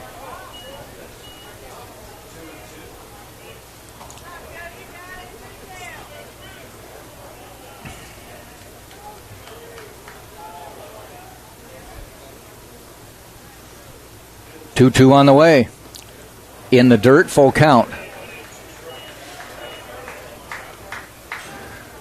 One thing the Spartans have been known for this year is, though, if there has been a deficit, they have really rallied back quickly.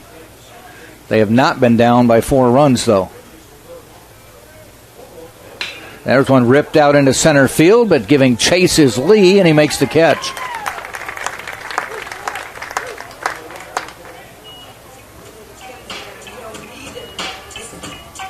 Drew Earhart to the plate. The shortstop, Drew Earhart.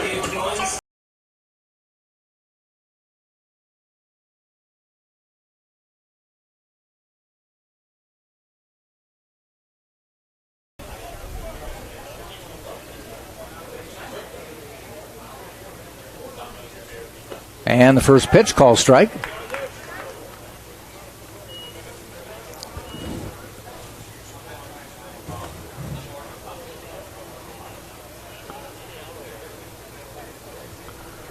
One to Earhart, ground ball, hops over the third baseman for a base hit. Cravasi jumped, but the bounce just a little bit too high, and Drew Earhart is on base. Second hit of the day for Tampa. Fourth base runner of the day for the Spartans. Now batting right fielder, E.J. Cumbo. And brings E.J. Cumbo to the plate. Well, let's see if the Spartans can buck the trend this inning. Getting a runner on base. Fourth inning in a row, they've done that. And the runners have never gotten past first. Cuomo in the stretch. Cumbo shakes the bat. Ball way outside.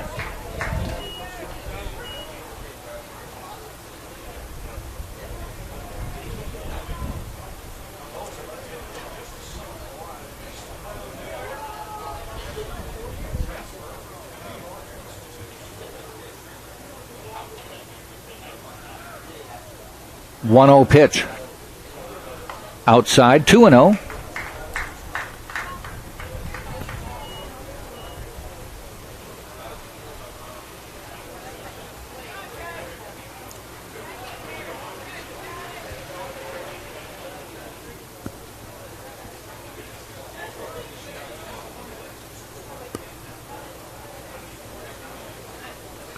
Cuomo with the 2-0. Fouled off, 2-1.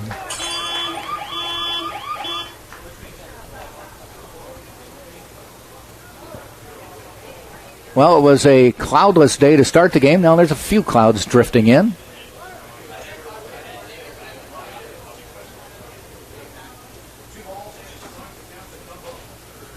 Two and one.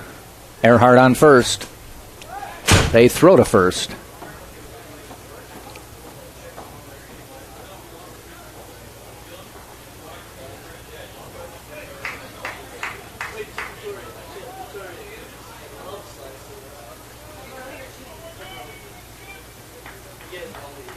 Cuomo comes home.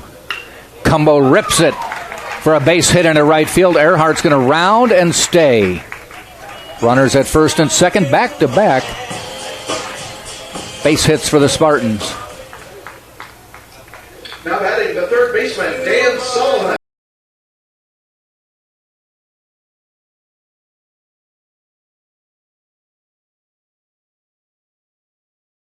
Hit of the game for Tampa. Looking to see if he can get the fourth hit of the game for Tampa.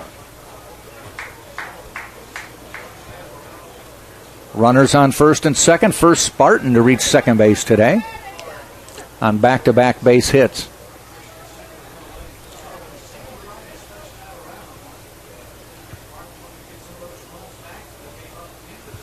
Sullivan takes a timeout.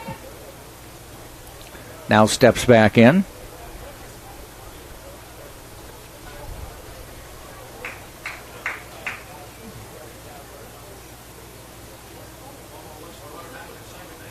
Sullivan rips it down the line, foul. About 10 feet foul.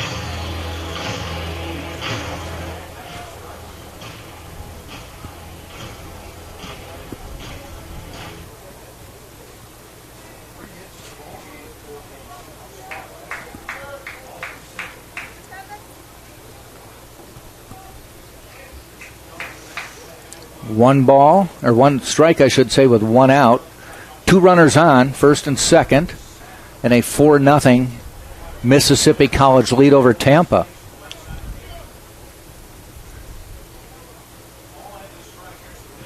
Sullivan rips it deep, right field, near the wall, back, 3-run home run for Dan Sullivan. That's how you cut into the deficit. His 4th home run of the year, and the Choctaw lead has been sliced to 4-3. Home run number 4 on the season for Dan the Man. For Sullivan, his 4th home run of the season, his 15th RBI of the year, and his 13th run of the year.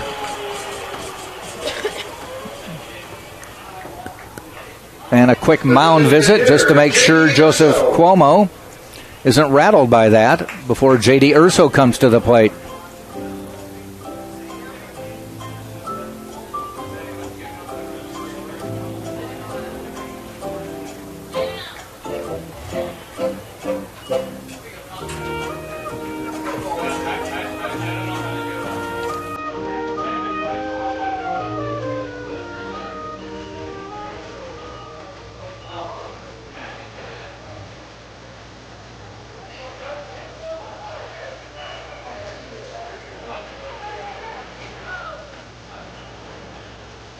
So Urso will step to the plate. Now a 4-3 ball game. Spartans still down 1, but have really cut into it. Urso, home run power, has 3. Fouls that one off.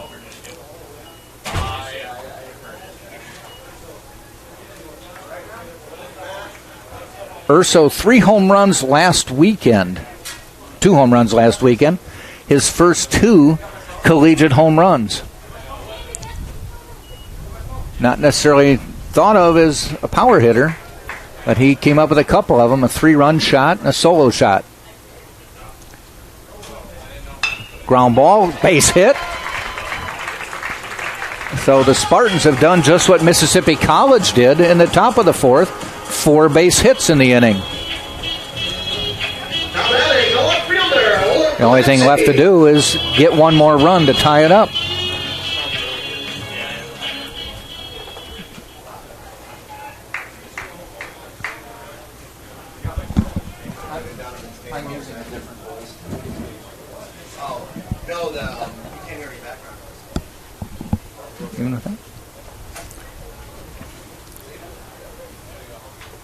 Ball in the dirt.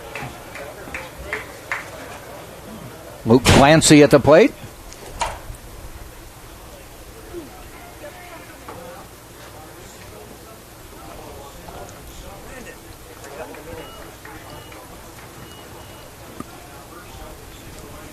Spartans now with 5 hits in the game for this inning. Throw to first. Urso chase back.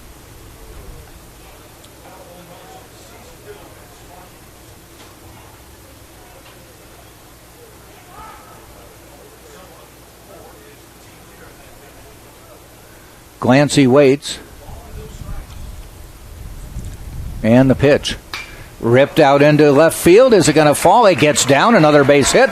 Urso rounds second, heads to third. Clancy's heading to second. The throw. He is in. Runners on second and third. Heads up running by Luke Clancy. Puts runners in scoring position. And the Spartans with a chance to tie or take the lead.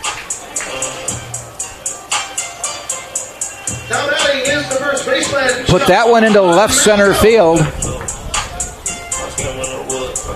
And by the time they tracked it down, Urso scooted all the way to third. Clancy hustled into second. John Malcolm to the plate now with a chance to keep this inning going. Just one out.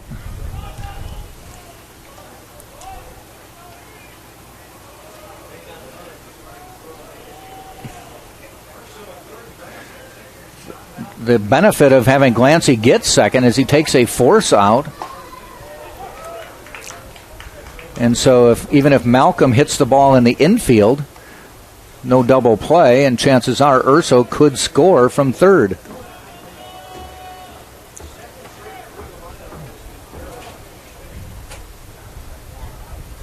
Malcolm waits. Here's the pitch. Swing and a miss. Down 0-2.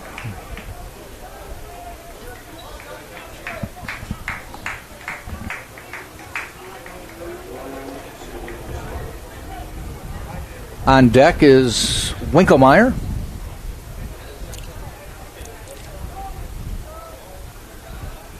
Good lead for Glancy, and a timeout called.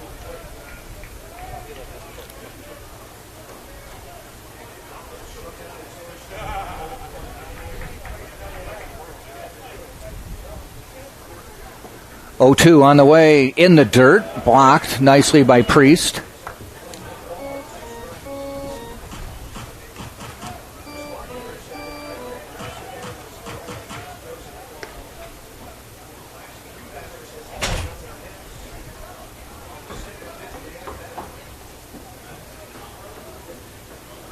Malcolm steps back into the box. Cuomo will wind up, gets his sign. And here it is, the 1-2. Outside, 2-2.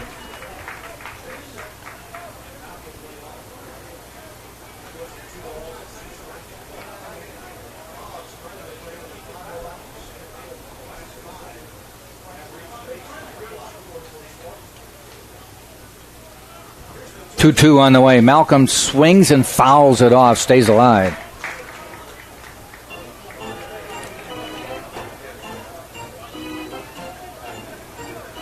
So solid pitchers duel going through three.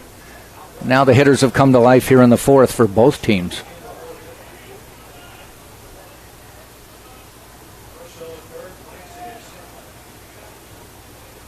Malcolm shakes the bat. Pitch by Cuomo. That is hit out into right field deep. Way back, near the wall, on the warning track. Caught by Scott. Urso will score. It's a 4-4 game, and Glancy into third. A long sac fly by John Malcolm ties the game. Put Scott deep. This time it stayed in the park. But the Spartans still score to take the lead, and now Winkelmeyer with 2 outs has a chance to give the Spartans the lead. So a brand new ball game. Spartans with a little adversity in the top of the fourth, no problem in the bottom of the fourth.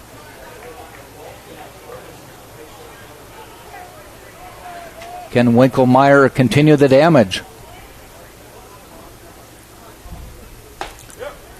Strike call.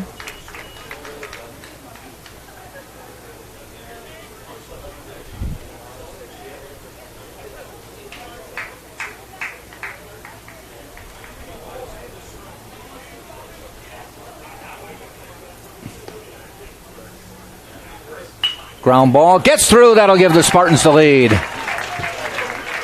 Winkelmeyer goes opposite field. He's heading for second. Here's the throw. They may have him. He's out, but the run will score. And the Spartans do take the 5-4 lead as Winkelmeyer tried to stretch it. Thrown out at second. The run heads plated.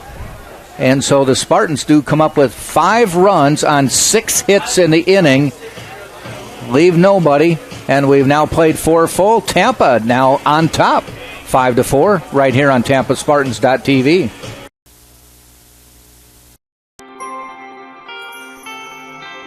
It's not about any one thing. It's about how everything comes together, how it all connects. People, ideas, resources, community, everything. Quality of life services. That's what we do. Sodexo.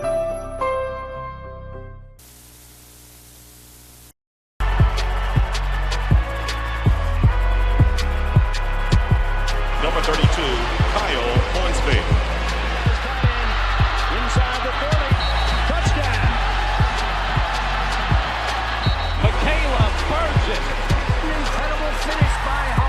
NCAA and its member schools offer nearly 500,000 college athletes a path to go pro in something other than sports. Learn more at ncaa.org/opportunity. All right, we go to the top of the fifth now in a brand new ball game. Spartans went down 4-0 in the top of the fourth. Just bounced back with 5 runs in the bottom of the fourth and have a 5-4 lead. Leading off will be Breedlove for Mississippi College here in the top of the fifth, the number 9 hitter. Puts down a bunt, fielded by Herb. He's going to have to hustle to throw in time for the... Oh, he called him safe. Looked like a bang-bang play. Here comes Joe Urso. I don't think you win this argument, but...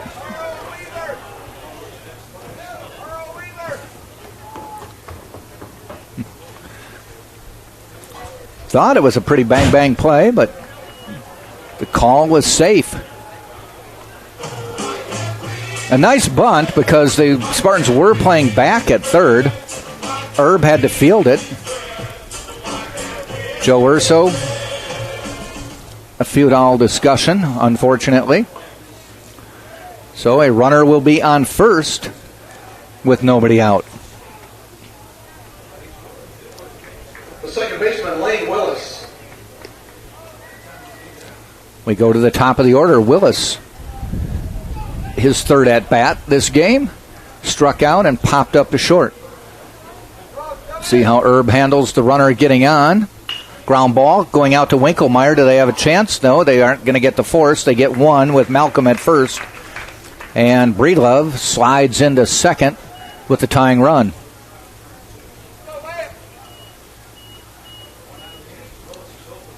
The left fielder, Lance Wade. So, in effect, a nice little sacrifice there, though it won't go in the books as one. But advancing the runner, hitting behind the runner, so there was no chance of getting the force. Wade at the plate now. He popped up his first time up, singled and scored last inning. Mississippi College had 3 straight singles, I should say, and then added on another one. Everybody who singled scored. Curveball strike.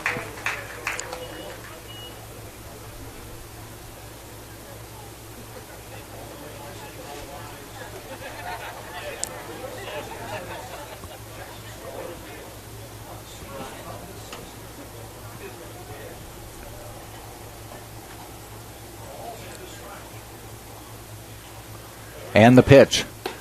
Off speed. Wade wasn't sure whether to swing or not. Finally offered at the end and missed it.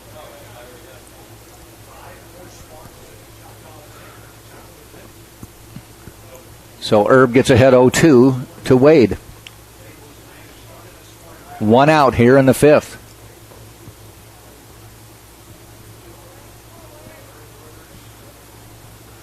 Rulai sets up outside. Ground ball right to Herb. They've got the runner.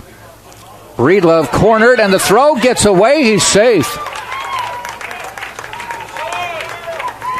Herb threw it a little high for Sullivan, and Breedlove slid in under it. They had him dead to rights. So now, runners on the corners with 1 out.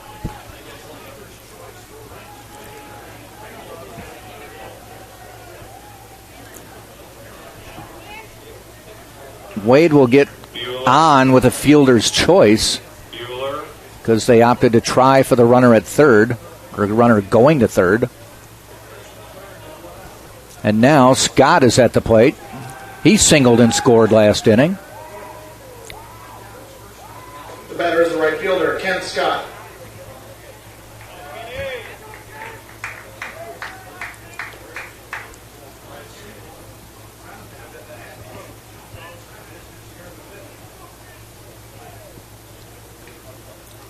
Ball in the dirt, good block by Rulai. So the Spartans need to hold on here to see if they can hold on to the 1-run lead.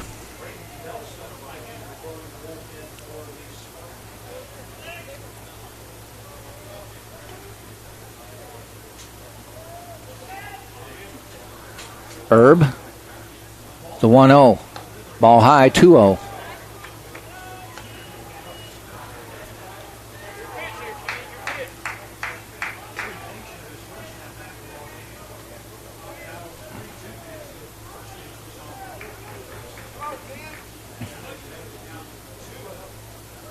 Two balls, no strikes.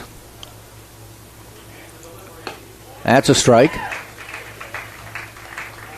Braden Nelson warming up in the Spartan bullpen.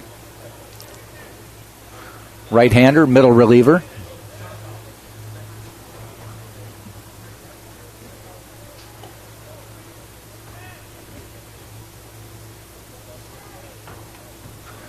Swing and a miss.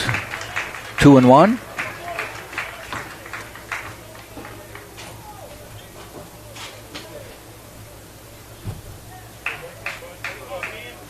Two balls, two strikes.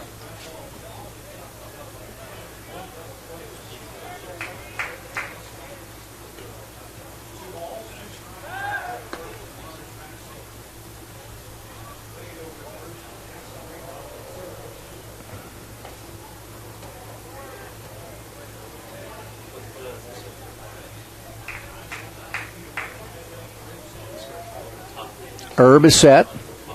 And the pitch. Swing and a miss. Got the second out. So runners stay on the corners. Now 2 outs here in the 5th.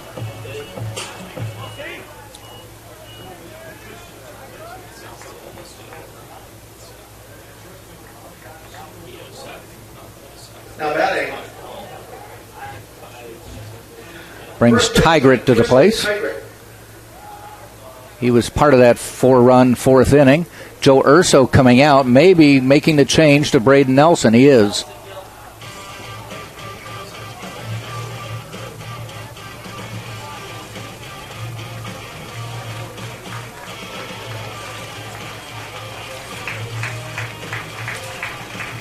So Hayden Erb done pitching, though he's responsible for the runners at first and third. Braden Nelson coming in. This will be his 6th appearance of the year. All in relief, has 1 win and a loss and a couple saves. 12 2/3 innings pitched, 14 hits, 8 runs, 3 of them earned, walked 3, struck out 16, has an earned run average of 3, and he'll get some warm-up pitches. Spartan outfielders all congregate out in center and take a knee.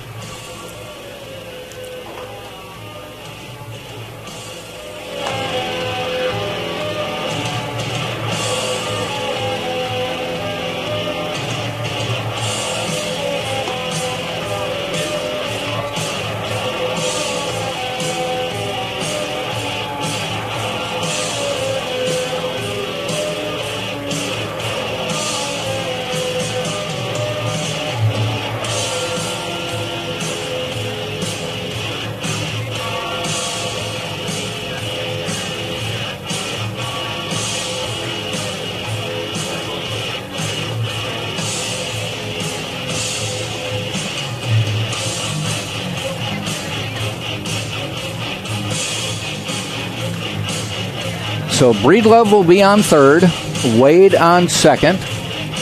Braden Nelson finishing up his warm-up tosses. Trying to hold on to a 5-4 Tampa lead.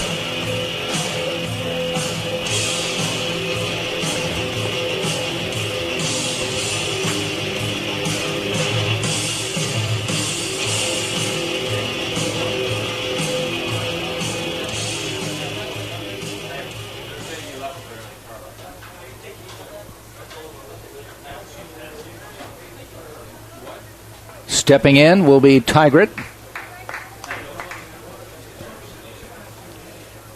Flew out to Cumbo, singled and scored back in the 4th.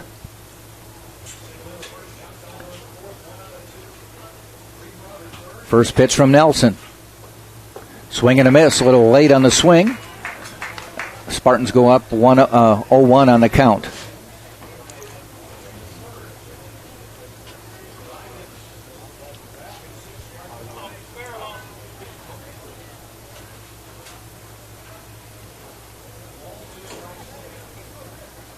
There goes the runner from They're going to throw down the second. They've got him in a run down. The throw to the plate and sliding in safely is Breedlove to tie the game at 5-5.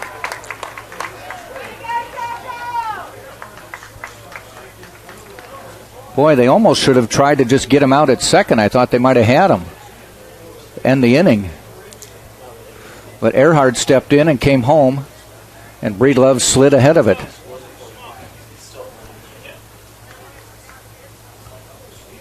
Now runner on second and a 5-5 ball game. Swing and a miss, ends the inning anyway. They pick up a run and have tied the game up at 5, so we've now played 4.5. It is Mississippi College 5, Tampa 5. Spartans will send up Rulai, Lala, and Earhart right here on TampaSpartans.tv.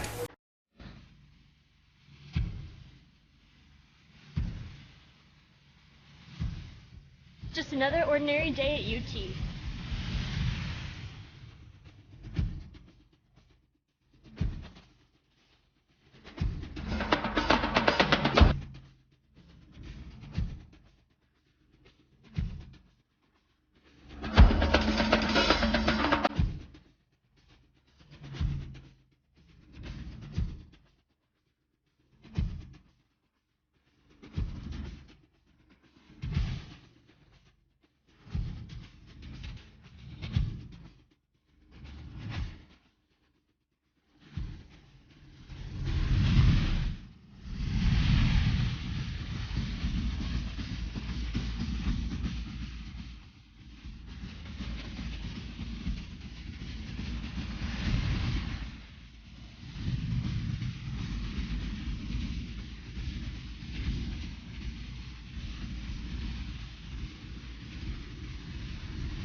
And we head to the bottom of the fifth inning with a 5-5 baseball game, and sliding in right next to me is Tate Gebhardt. Hey, how's everybody? Who in the world makes you take a test the day I don't want to shout him out. Spring break? I'm actually rather before than after, honestly. That's popped up into left field, drifting over is Wade, fighting off the sun, makes the catch.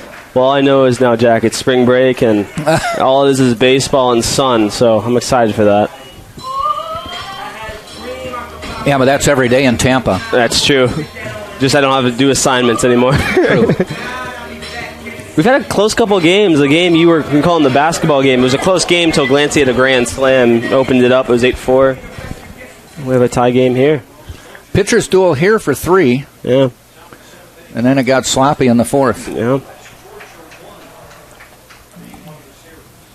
Jordan Lala to the plate.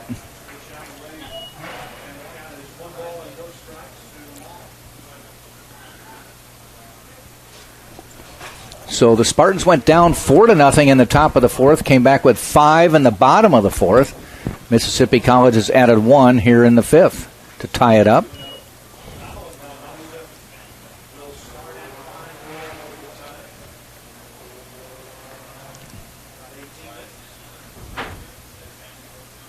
Lala walked in the first inning, and in the 4th, lined out to Lee in center.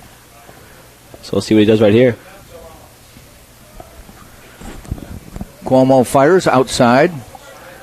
Spartans just had bad luck in the first 3 innings. The base runners got on. All 3 got wiped out by double plays. Wow. Finally broke that trend in the 4th with 4 runs on 6 hits. And another leadoff walk for Lala. Or not a leadoff walk, but a second batter walk. He's good at walking. I've seen it quite a bit this year. Yeah, that's his 15th of the season, I believe. Yeah. Twice today. A lot. So he gets on base, 483 on base percentage coming into the day.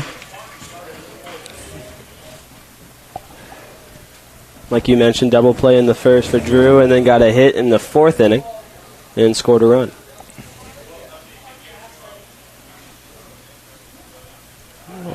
There goes the runner. He should be in. Yes.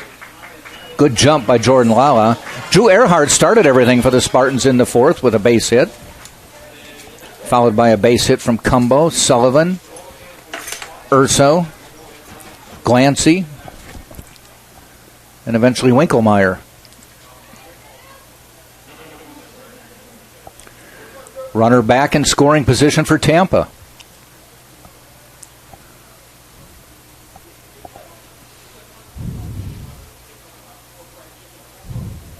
Ball a little bit low.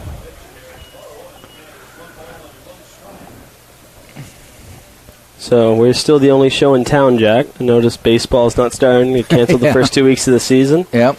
No one seems to be happy. So there's that.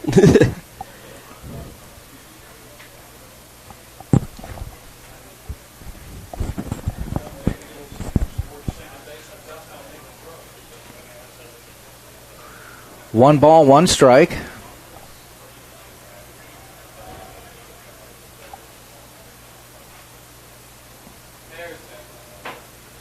And the pitch. Ground ball, base hit. Does it plate him? Joe Urso waits and says stay. Solid single by Earhart, but too solid. And Lala has to stay at third. Runners in the corners now with one out. And the ever-dangerous E.J. Cumbo to the plate, to be followed by the even more dangerous Dan Sullivan.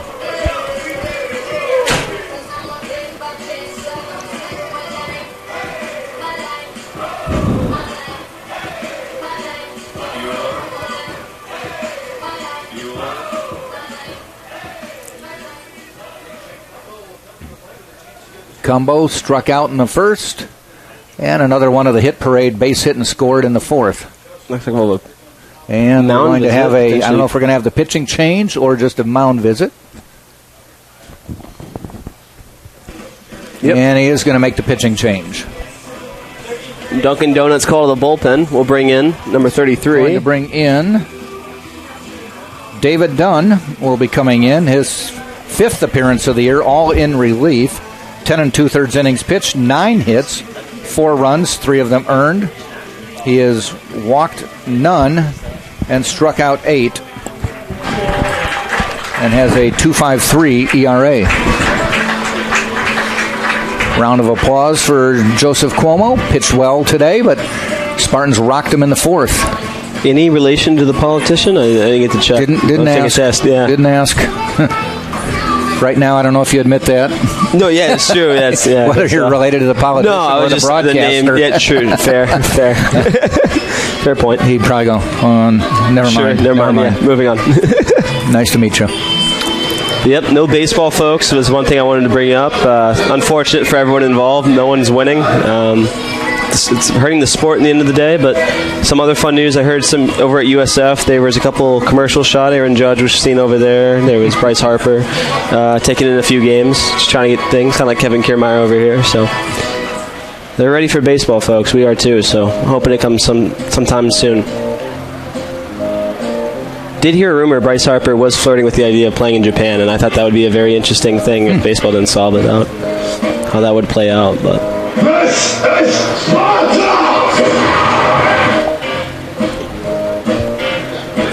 Talk about women's basketball. They won. Big win last night. Yeah. They struggled in the first game against Embry-Riddle in the quarterfinals of the Sunshine State Conference tournament. They're missing, of course, when Dory Nudge, their All-American center, goes down, and it's a tough may or may not be available. Probably will not play in the championship game on Sunday, but may not even be available for NCAA play. She goes down before the tournament, so I think it was just an adjustment, getting used to not having her in the lineup. And they got by Embry-Riddle, eventually won by 10, but it was a 4-point lead late in the game. Yeah. And then last night they played Barry, a potentially dangerous team. What were they? 13-7, 14-6 in conference, and the Spartans just rolled on them. Yeah. Just rolled on them. 10-point lead at the half, or at the quarter, 20-point lead at half, won by 29. Yeah. And they will play, and boy, come on out and see this team. They're good. Yeah. Sunday, 1 o'clock, they will play Florida Southern for the conference championship. Yeah. And they split their season series this year. Florida Southern actually whooped them. Did they? At Lakeland a few weeks back. I know the boys barely lost in Lakeland. The men lost by 2, had a 9-point lead with 4 minutes to go and couldn't hold on. Probably ruined their chances for an NCAA bid. Sure. Back to baseball. Dunn on the mound. They're playing in. Thinking Cumbo would bunt. One quick shout out, I do got to mention the University of Tampa hockey team won their own conference championship, beating USF, and they're going over to the Nationals, I believe, in Philadelphia. So good luck to them. They'll be number 1 in the nation. So best of luck over that way. Cumbo shakes the bat, throw to first. See, I always find it interesting when they pick off to first when there's a runner on third. Kind of the same idea with that whole stealing the second, throwing down. Like, why would you? If it goes by him, it's free run. So I don't know. If it's a lefty, I guess I would get it. You'd think you might be able to get the pick off, so I guess that makes sense. But righty, I don't understand it. 1 ball, no strikes. Dunn fires outside. Priest keeps it in front of him. Lala on third. Earhart on first. Just 1 out. A 5-5 game. Spartans looking to take the lead.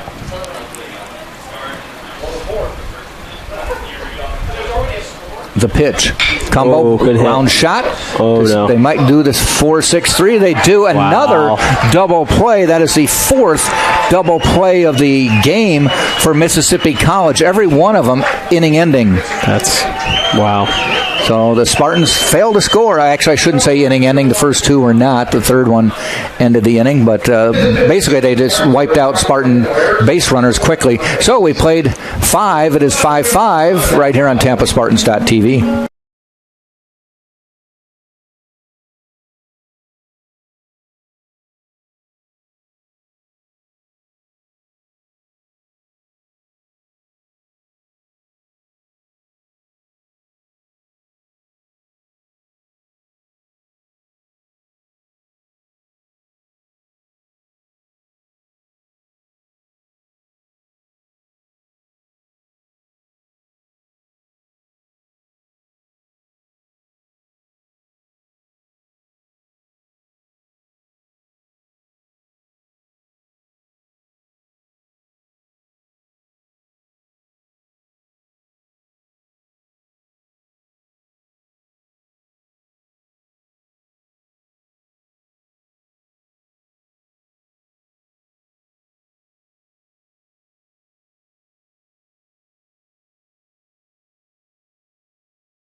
Basic medical care.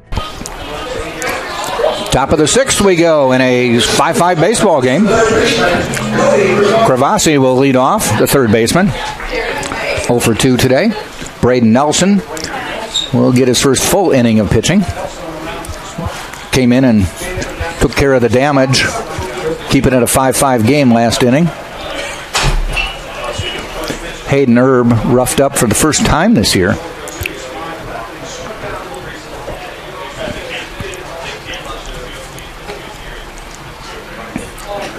Ball 2.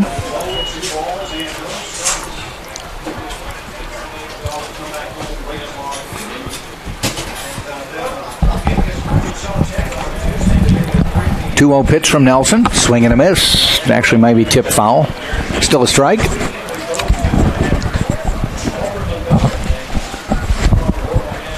Games are getting closer and closer here, Jack, as the season's gone on.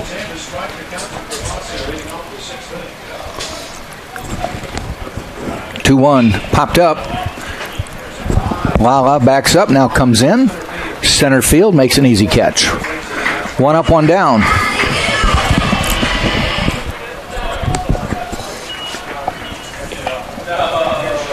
will bring Lee to the plate. Marcarius Lee.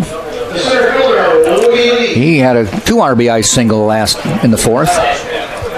4 consecutive hits for Mississippi College. In the dirt. I wonder what the record for inning double play is. It seems like we've at least come close to it today. Yeah, actually, the first 2 were not inning ending. Oh, they weren't? Okay. No, that was operator error Just there. In there. Yeah. Okay, no, you're good. Leadoff hitter got on, and the very next batter wiped him out. There's a line shot out to Lala. Catches it in stride, 2 outs. Then the third one ended the inning, and this fourth one wiped out the inning. But 4 double plays, and they've all been to precision by Mississippi College. 3 of them were 6-4 threes. 1 of them was a 4-6-3. Cool. Now, if I remember, rally killers, basically. Yeah. Speaking of Mississippi College, if I remember correctly, they have a pretty good football team, from my understanding. I do not know. Let me see. Is our intern here, or is he on break? Yeah, well, we'll see. He's here. Okay. I made him stay. He was going to go to, Puerto Rico, but I said, no, you got to be here for baseball. Yeah, so you can leave Saturday night. Yeah. Puerto Rican Open is this weekend. It is. Golf, yeah. Mm-hmm. That's what he wanted to see, I think. Yeah, no, of course. Fouled back.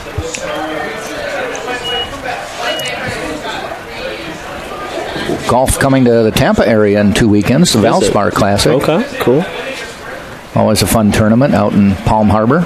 See, I never found going to golf tournaments fun, but I saw that. No, they are. I know I've never been, but that Waste Management Open looks like something. This is like as close as you would get to the East Coast version of that. Okay, there's a couple holes that it's a little rowdy. Cool. Not anywhere close to the Waste Management, but they do have a couple party holes out there. I'm so here for golf if it's like that all the time. That looked good, but he doesn't get the call. Everybody on the field was walking off. In unison. They have to walk back now. I'm familiar with the Masters, so I'm good with like the cheap, cool food, but it's quiet. It's not the same experience. It's a different experience, but still cool, but just different.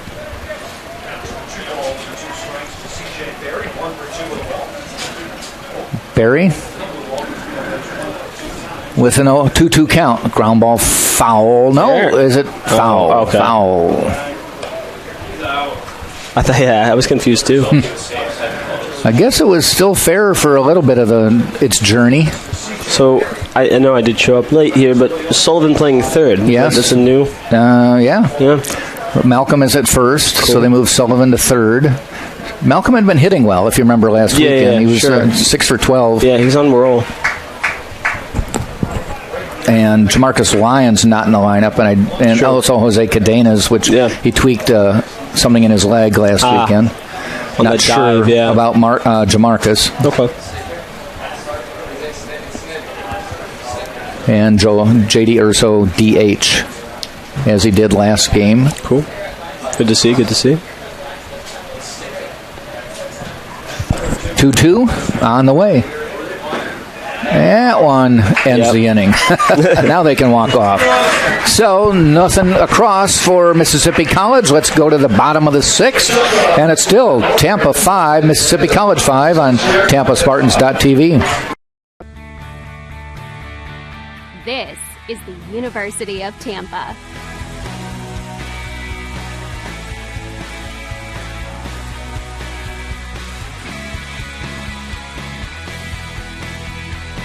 Explore your dreams. Discover your talents. Get ready to invent, innovate, and be a leader. This is the University of Tampa.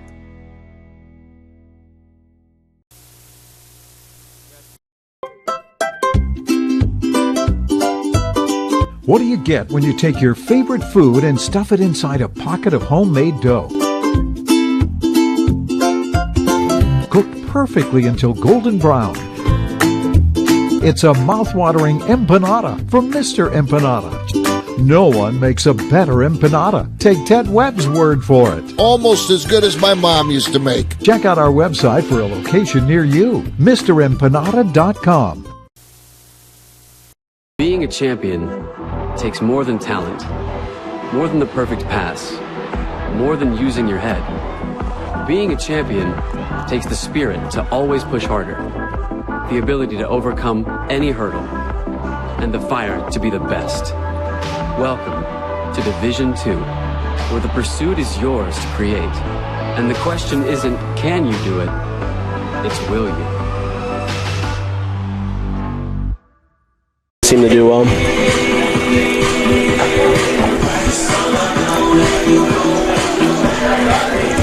All right. Bottom of the sixth, it will be Sullivan, Urso, Glancy. Dan Sullivan sliced into a 4-0 lead with his last at-bat with a 3-run shot. Spartans added 2 more to take a 5-4 lead. Yep. Mississippi College has come back and tied it. So we're back to square one. Well, I'm at mile number 16, and he's at home run number 4, so slowly we're getting You're lucky it wasn't a grand slam. Yeah, no, back-to-back weekends with grand slams. I mean, come on. I'm doing it as trying to be cool, and then think there's no way they're going to hit a grand slam. They hit 2 in the span of like 3 days. Well, they've got word of what you're doing. Oh, for sure. Just trying to help the cause, I think is all. No, Glancy texted me and said, how did you like that? I said I enjoyed it. 0-1 to Sullivan. Outside, 1-1. Hit off the scoreboard, too. It's impressive. Let's see. But yeah, Sullivan now takes the team lead in home runs with 4. Batting .392. So yeah, it was a no-doubter. Not a bad start to the year. Probably above the scoreboard, but to the left. Okay. Cool. Tap down the third base line. That's a fair... No, he called it foul. We have a really weird angle down that third base line. I thought that was fair, too. Mm-hmm. Well, he's looking right down the line, so... No, I know he's right. It's just looking at it from here. Yeah, it looked fair. Yeah.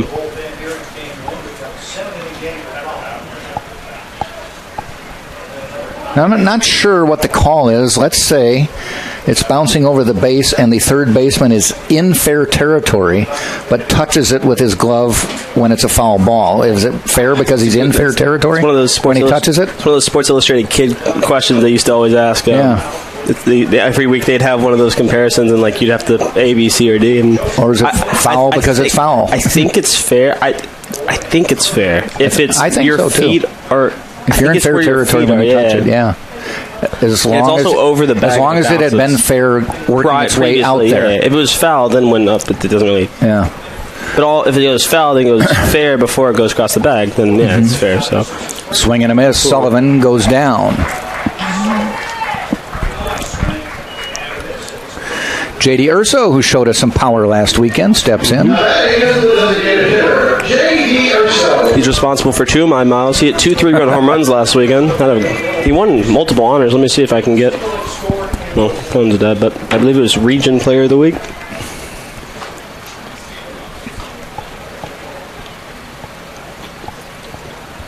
Dunn fires. Ground ball. Out to Willis.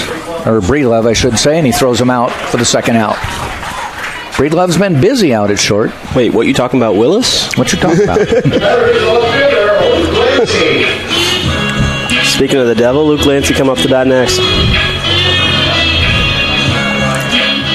Doubled his last time up and scored. The fact that he got to second allowed him to score, as he kind of almost stole a base there when they hit it in just the right spot. Heads up base running to get to second.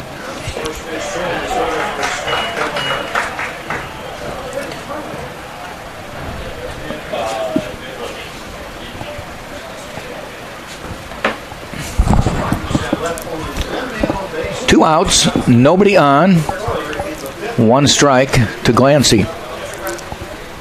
Swing and a miss, 2 strikes.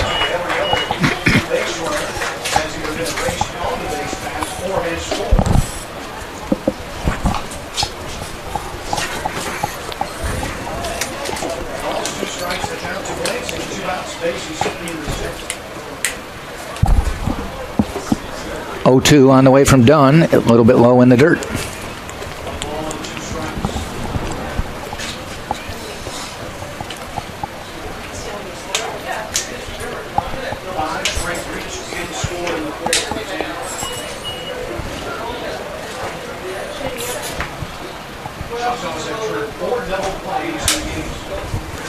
Dunn into the stretch. Outside, 1 ball, 2 balls, 2 strikes now.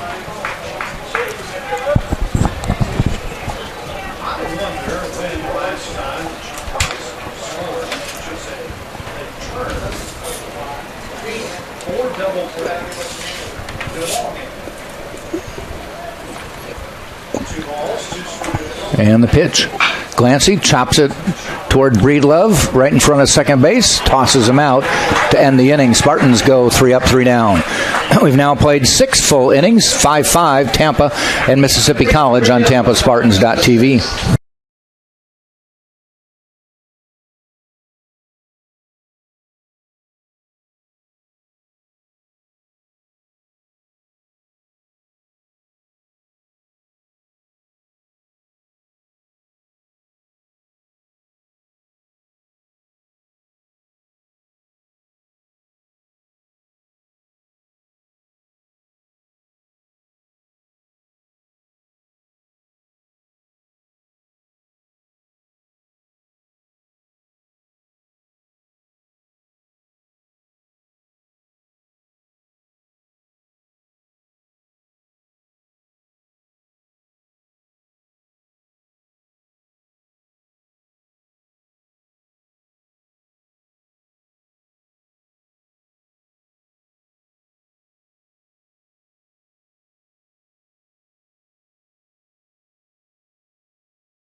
Like riding a school bus. Yeah.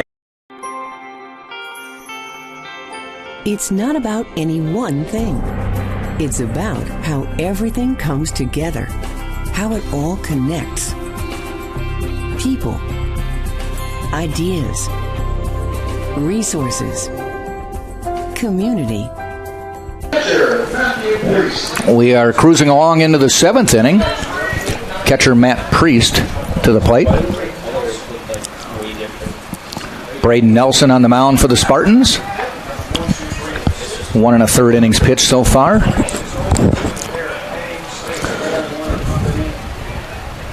Priest on the day, struck out twice, caught looking twice. 1-0 pitch. Fouled off.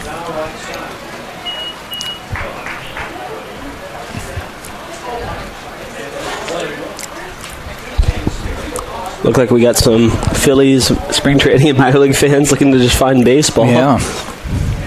Ground ball. Hop behind second. Earhart has it.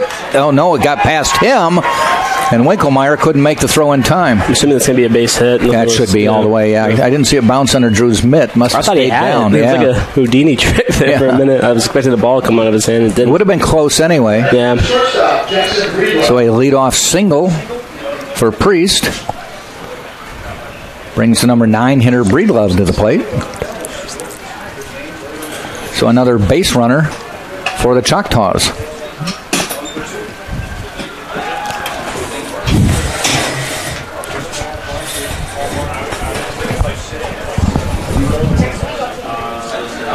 Breedlove with a pop up to first base. Singled and got to third. Puts down a bunt, and Malcolm lets it go foul. It was a D1 bunt. I believe it was Kentucky. I may be wrong. I was watching on the highlight reel. He bunted it, and it went all the way down the line until it touched the bag. It was one of the most impressive Runner bunts should have been on third by then. Yeah, he was on first. It was impressive because you wait to see if it goes foul. It just never followed the line.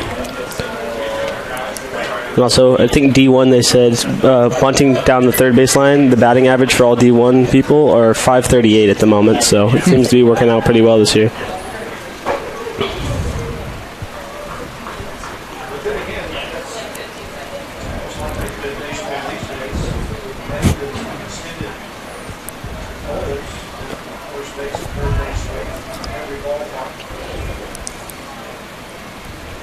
Another throw to first. There used to be stories going around about grounds crews. If your team was not a good bunting team and wanted to prevent the other team from bunting, they would just slightly angle the baseline so it would pull them foul.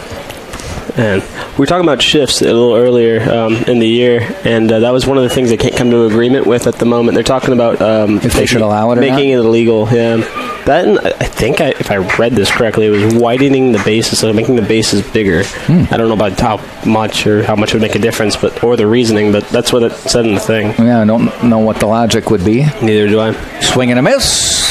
Got the runner caught between first and second. Rulai. Oh, why would he throw it? To Malcolm, they got him. What does that look like? Wow, that is a 1, or no, a 2. I think he threw it to Drew. 2, 6, 3. Double play.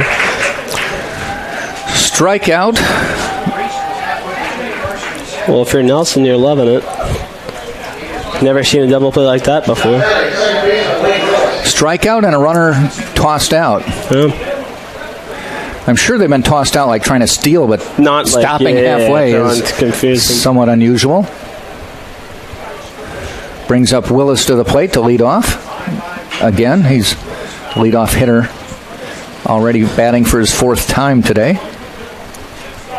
Fouls the first one off. It's a real momentum killer, to say the least. Yeah, the double plays have been. Yeah. Plenty, apparently, it seems like, yeah. That's hit out to Lala. Backs up a little bit, stops, waits, makes the catch to end the inning. So the Spartans benefited by a double play ball. Get out of the inning, no runs, and no hits, no errors. Nobody left. We played 6.5. We go to the bottom of the 7th, all tied up, 5-5 on TampaSpartans.tv. College sports. There's light at the end of the tunnel. A return to normal, and all we love about sports.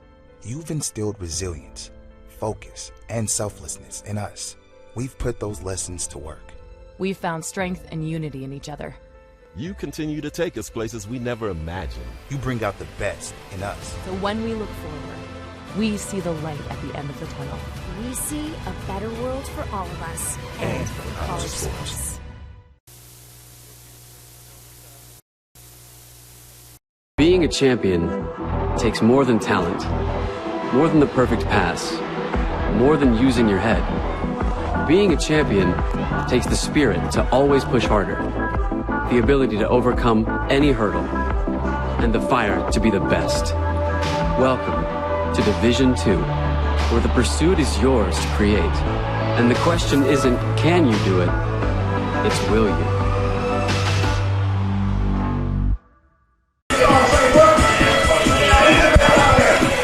Seventh inning we go. Spartans will send up Malcolm, Winkelmeyer, and Rulai to the plate. In a battle going on here. Pitchers duel for the first 3 innings. Broke it open in the 4th, and we're all tied up at 5-5 in the bottom of the 7th. John Malcolm will lead off. He struck out and flew out to deep right field. Got an RBI for the 5th run of the game for Tampa. Has a decent fan crowd here for John Malcolm. Dunn back on the hill. Nice breaking ball for a strike. Malcolm will be seen having like a David Ortiz type swing, just not as much of a swing of the bat before the pitch. Or sway of the bat, I should say. Ground ball heading out toward cutoff by the first baseman. That's Tigret. We did get the bag, yeah. That's where one of those PFPs come in handy, because it's when you're ranging right and you got to reach your whole body back. One up, one down. Winkelmeyer to the plate. Actually, Malcolm's RBI tied the game. Winkelmeyer drove in the lead run, which is now a tie ball game. That was in the 4th, and the 3rd he walked, and then in the 4th inning, RBI single.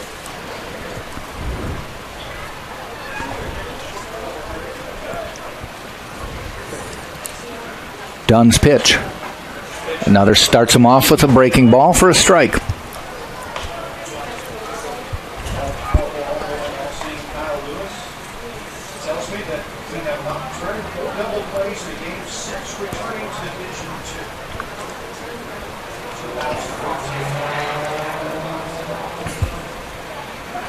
Winkelmeyer waits. The pitch from Dunn. Laced out into left field. By Winkelmeyer. Giving chase is Wade.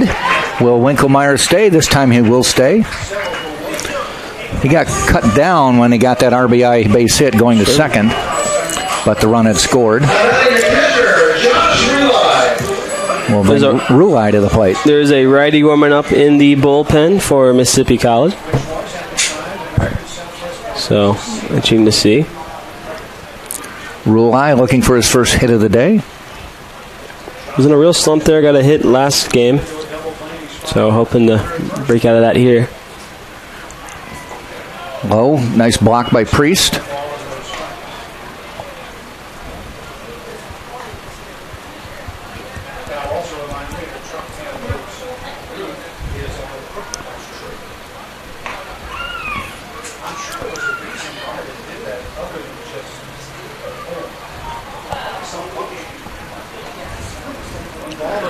One-0 pitch, offset. That might break that down. May just fall. Diving catch.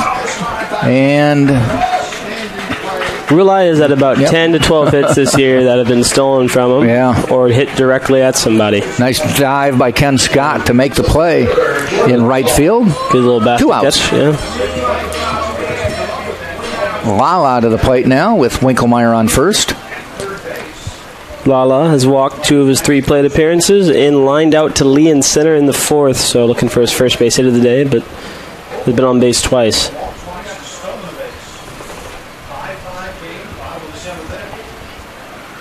Outside.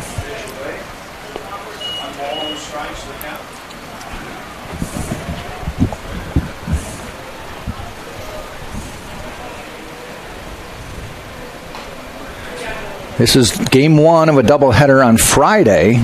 Typically it's single game Friday, doubleheader Saturday. Oh. That will hit Jordan. Well, he gets on so many different ways. Oh, did that miss him? I thought it hit him. I thought it hit him too, yeah. Yeah. No, I guess not. He skipped out of the way. Winkelmeyer advances to second on that. All right. So runner moves over. Works out. Yeah. Now Jordan with a base hit could give the Spartans the lead. Thought it hit him in the hip, but I did too. The way he was reacting to made me think he was walking down. 2-0 now. Winkelmeyer on second. MLB comparison, like I've mentioned previous games, Christian Yelich gives me Lala vibes. Good all-around hitter, good fielder. Done in the stretch, fires. That one's low inside. 3-0. Drew Earhart in the on-deck circle.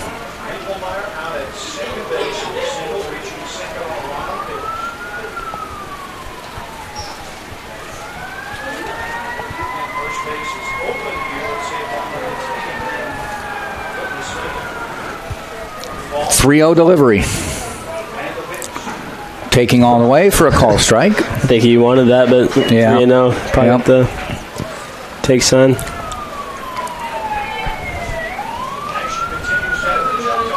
They've done studies on that. If they actually just were swinging away on 3-0, how many home runs and hits they would have had, and it's pretty astronomical, but I understand why they would take.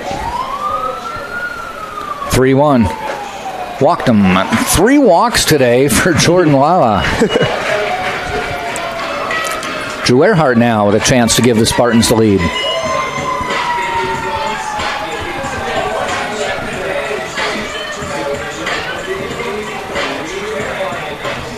The shortstop, Drew Earhart. Drew, a man of many positions on this team. Looks Trip to the mound first.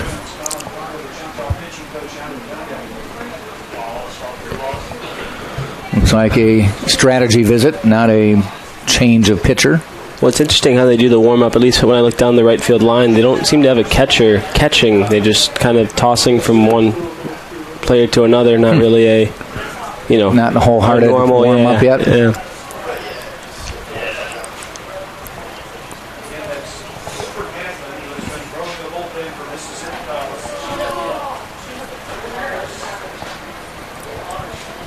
It'll be interesting to see next year with this turf field how many single base hits turn into doubles, and it'll be a different game. So Earhart's back in the box. Dunn looks in. Runners at first and second with 2 out. All tied at 5. Earhart hits one into right. Hits it deep. Scott's waiting near the wall. Makes the catch. In the glove. Nice job by Ken Scott to stay with that one. Warning track. But it's just a long out. So the Spartans do not score. We played 7 full. 5-5 Tampa, Mississippi College on TampaSpartans.tv. This is the University of Tampa. UT students travel from across the nation and around the globe to join a dynamic learning community. There are 150 academic programs, continuing studies for non-traditional students, and a highly ranked graduate school.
We are in the 8th inning now. Spartans making a slight change as McAllister Jorgensen will replace John Malcolm in the batting order, but he goes to third base, and Dan Sullivan, the third baseman, will go to first base.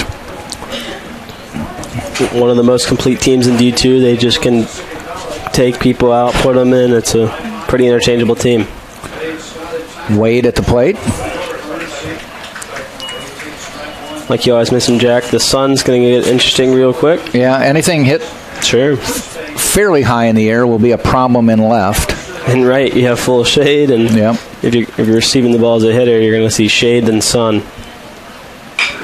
Ground ball, fielded by Jorgensen. Quick toss, nice job by the young freshman to come in and make his presence known early. I was about to say, welcome to the ball game, Mr. Jorgensen.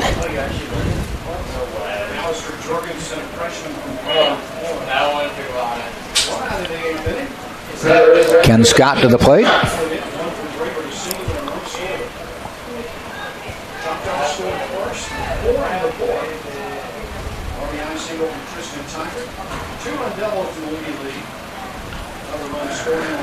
Braden Nelson on the mound fires.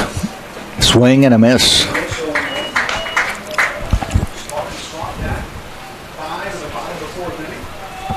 Scott on the day grounded out to Earhart at first, and in the fourth got a single and scored a run, and in the fifth struck out. So see what he does right here. One hopper. 1 ball, 1 strike with 1 out.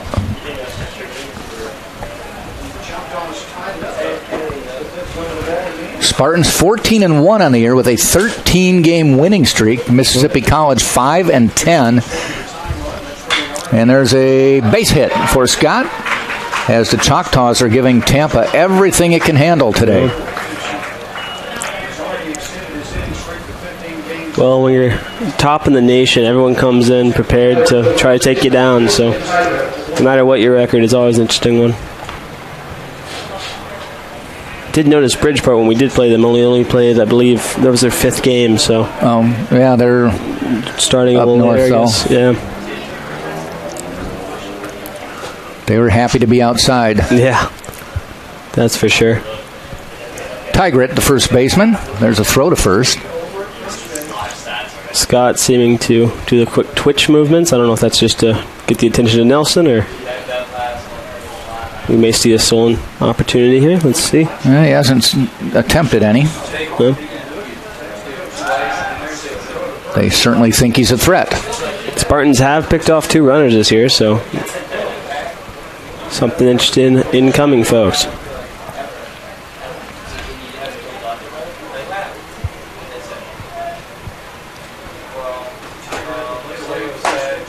Strike call. Gets ahead early.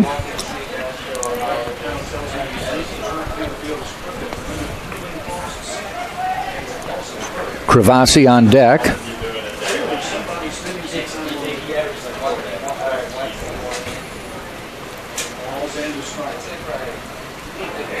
Oh, 1. Catches the corner. 0-2. It's always interesting to see pitchers when there's a runner on, how they pitch or what they do, if they speed up their motion or anything.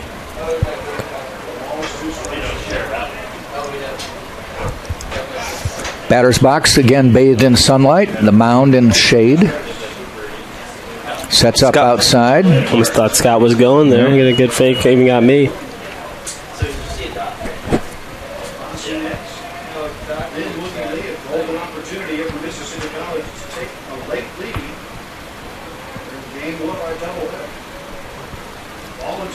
Nelson in the stretch. 1 ball, 2 strikes. Again to first. Oh, dropped it. I'm sure I'm reading these stats right. He's not attempted anything. Oh, he's 7 for 7. Oh, there we go. Yeah, I was going to say it. You're good. He has stolen 7 attempts this year. So they know what they're doing. Yeah, for sure. What does SH stand for, though? That's what I thought it meant stealing safe or. Yeah, I don't know. I'm only worried about my stolen base stats when I was like a freshman. I always did the pinch running duties, but that was about it. So they do run a lot. 31 out of 38. 2 teams we've seen steal a lot. Was it Florida Tech and last weekend? Yeah. Here. Scott is one of 2, 7 for 7. That hits him on the shoulder, and Tigert will go to first. Scott will go to second with 1 out. We'll bring Cravassi to the plate. SH. That's sacrifice hit. That's what he was. Yep. I've never seen it labeled like that. No one in the bullpen for the Spartans, so Nelson going to try to tough it out right here. Had a good day so far. Only giving up 2 hits, striking out 3. Only pitched 33, so looking to get out of it right here. Double play has been the fielder's friends, the pitcher's friends today for both teams. Strike call. Not a huge strikeout day for anybody. Herb had 6. That's a good day. Yeah. 1 walk. Cuomo had just 2 with 3 walks.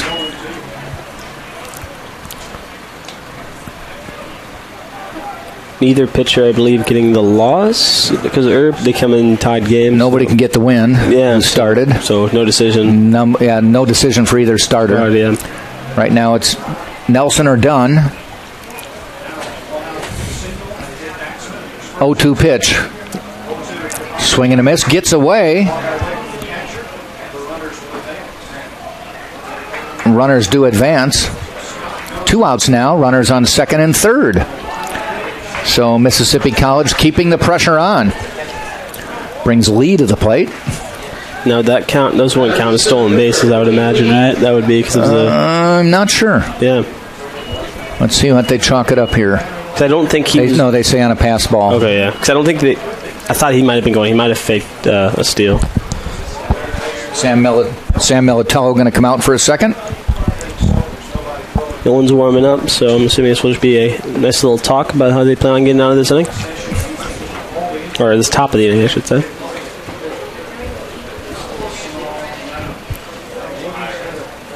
Beautiful day in Tampa, 85 degrees currently. A few clouds in the sky, but we've been fortunate not too much bad weather this year on the homestand, the 16-game one that we seem to be on.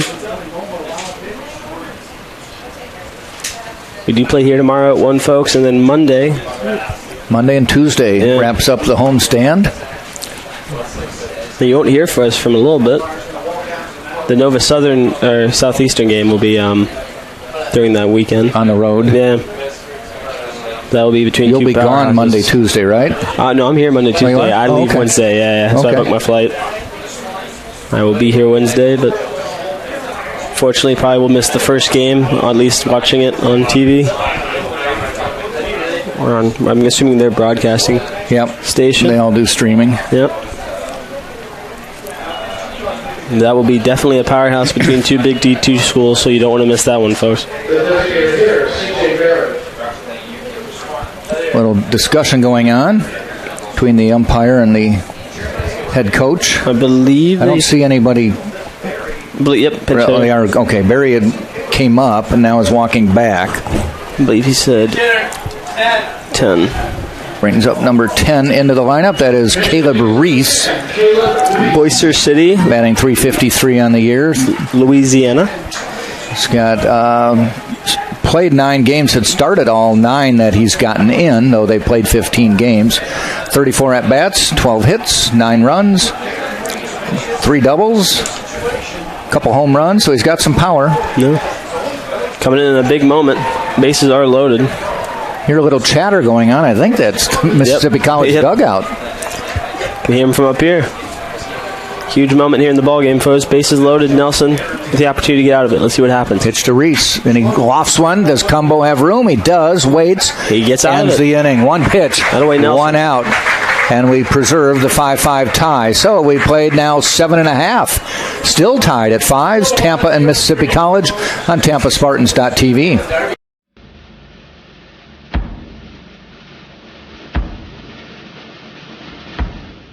Just another ordinary day at UT.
It's so weird how they do.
E.J. Cumbo to lead off for Tampa. Bottom of the 8th, still tied at 5s. Mississippi College put up 4 in the 4th. Tampa with 5 in the bottom of the 4th. Mississippi College tied it with 1 in the 5th, and that's where we are. Who's going to break the tie?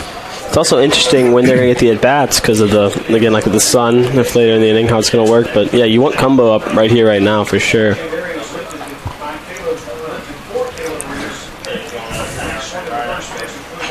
Fouled back, by the way, now on the mound is number 15, Cooper Gadman.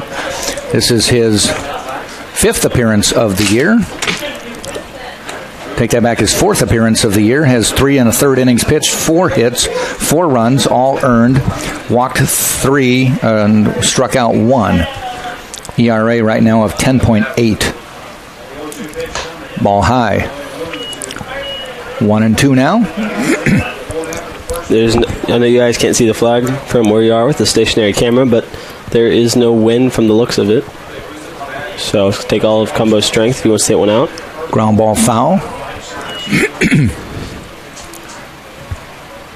Second on this team with home runs, has 3 on the year. Both of them hit very high up on this netting, so definitely has home run power. We'll see what happens right here. 1 ball, 2 strikes. Gadman on the mound.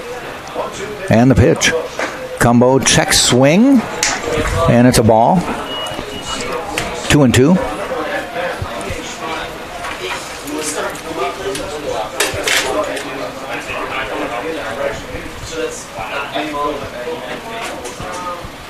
Two on the way. Cumbo pops it up, heading out to center field for Lee. Backing up is Breedlove. Calls it and just holds on to that one. Fighting the sun all the way. Going back, twirling, looking for the, That's a tough one, folks. Made it look a little bit easier than it needed to be.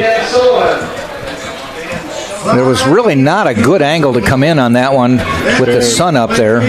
Even Lee coming in from center would have had to fight off the sun. Maybe even worse than the other ones. Something about these Spartans equally as impressive. They've done it all year. They come down in a deficit in the 4th inning, then put up 5. So, Dan Sullivan. Oh, that way deep. May be for the game. The lead anyway. Sullivan with a 2nd home run of the day, and the Spartans take a 6-5 lead in the bottom of the 8th. Mark Gaggon, home run. Dan Sullivan. Ring the bells, hoist the sails. Dan Sullivan looks ready for spring break, Jack. I don't know about you. 2 home runs on the day for Mr. Sullivan and another mile. So that means 17 miles on the year. Slowly making our way towards a marathon. Has the home run chain that's taken over the campus. Spartans lead 6-5.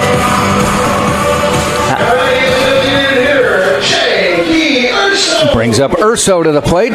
Spartans now taking that 1-run lead, and we'll have that, at least that, going into the 9th. Urso to the plate with 1 out.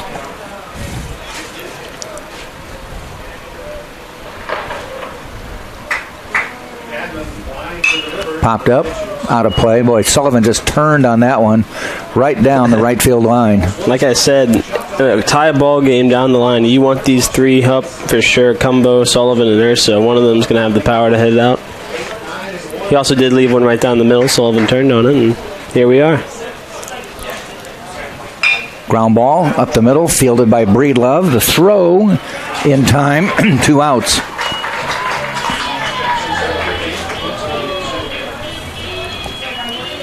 Luke Glancy will come up.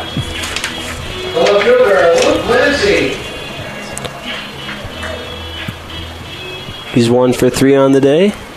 In the 4th, doubled, scored a run, and in the 6th inning, he hit it over to Breedlove for a ground out. Big swing and a miss. When Mississippi College comes up, it'll be 8-9-1. Priest, Breedlove, Willis.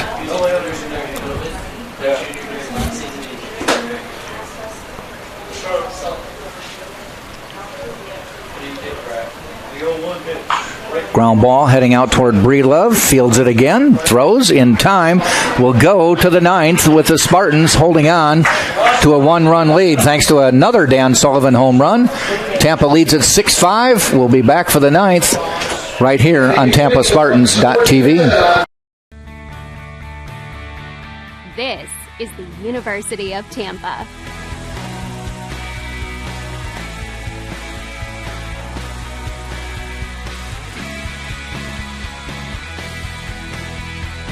Explore your dreams. Discover your talents. Get ready to invent, innovate, and be a leader. This is the University of Tampa.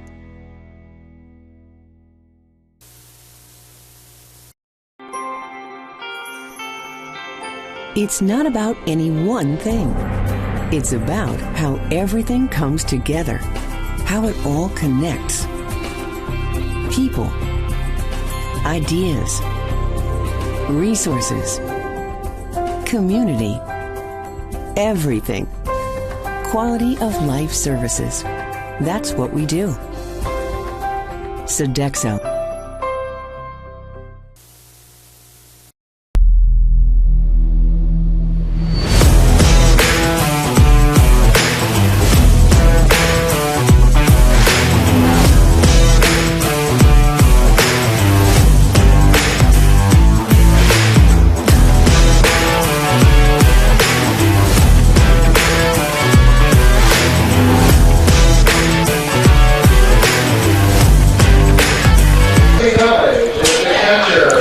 So Mississippi College has faced this one other time, a one-run deficit, and they came back to tie it up. We'll see what happens here in the top of the ninth now that they're down 6-5. Braden Nelson will try to pick up a victory for Tampa. First pitch to Priest, fouled off.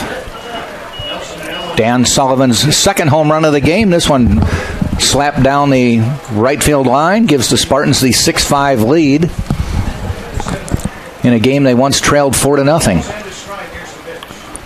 Ball high.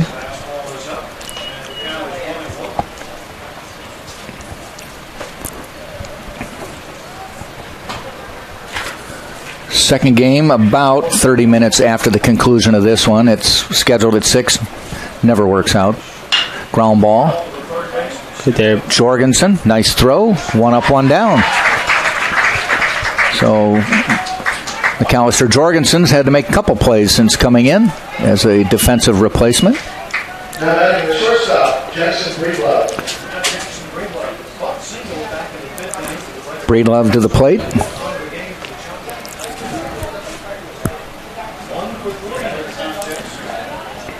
Popped up. Bunted his way on to first. Fly ball here. Lala drifting a little bit to his left. 1-2. 2 down. Nelson already has 2 saves on the year, looking for number 3. Oh, he'll get the win in this one. Oh, win, sure, yeah, my bad. The 2, and then we'll look for win number 1 on the year. Apologies. I was looking at save. Fun fact for you, though, I was wondering, there are 3 saves on the year for the Spartans. 2 of them are by Nelson, 1 of them by Ross. So you usually don't see him in a winning situation. You see him in a save spot, but be looking to get leadoff hitter Willis to the plate. Actually, I'm wrong again. Will be his second win on the year. Apologies. Strike call. Trying to pick up the victory here with one more batter to go. Will be win number 2 for Nelson. The pitch. Ground ball. Hit out toward Winkelmeyer. Gets it. Tosses. Ball game. Spartans win, ladies and gentlemen. Tampa holds on a Dan Sullivan home run of the 8th, and they pick up a 6-5 victory to run their record to 15-1 on the year. Mississippi College now 5-11, and they'll have a second game coming up, probably 6:15ish or so, 6:20. Sure. Totals for this game: Spartans 6 runs, 10 hits, no errors. Mississippi College 5 runs, 7 hits, no errors. But the Spartans pick up the win. Win streak is now up to 14 games. And we'll have the second game of the doubleheader coming up shortly. We'll step back and come back in about 30 minutes, so join us then right here on TampaSpartans.tv. Go take a break, everybody. See you soon.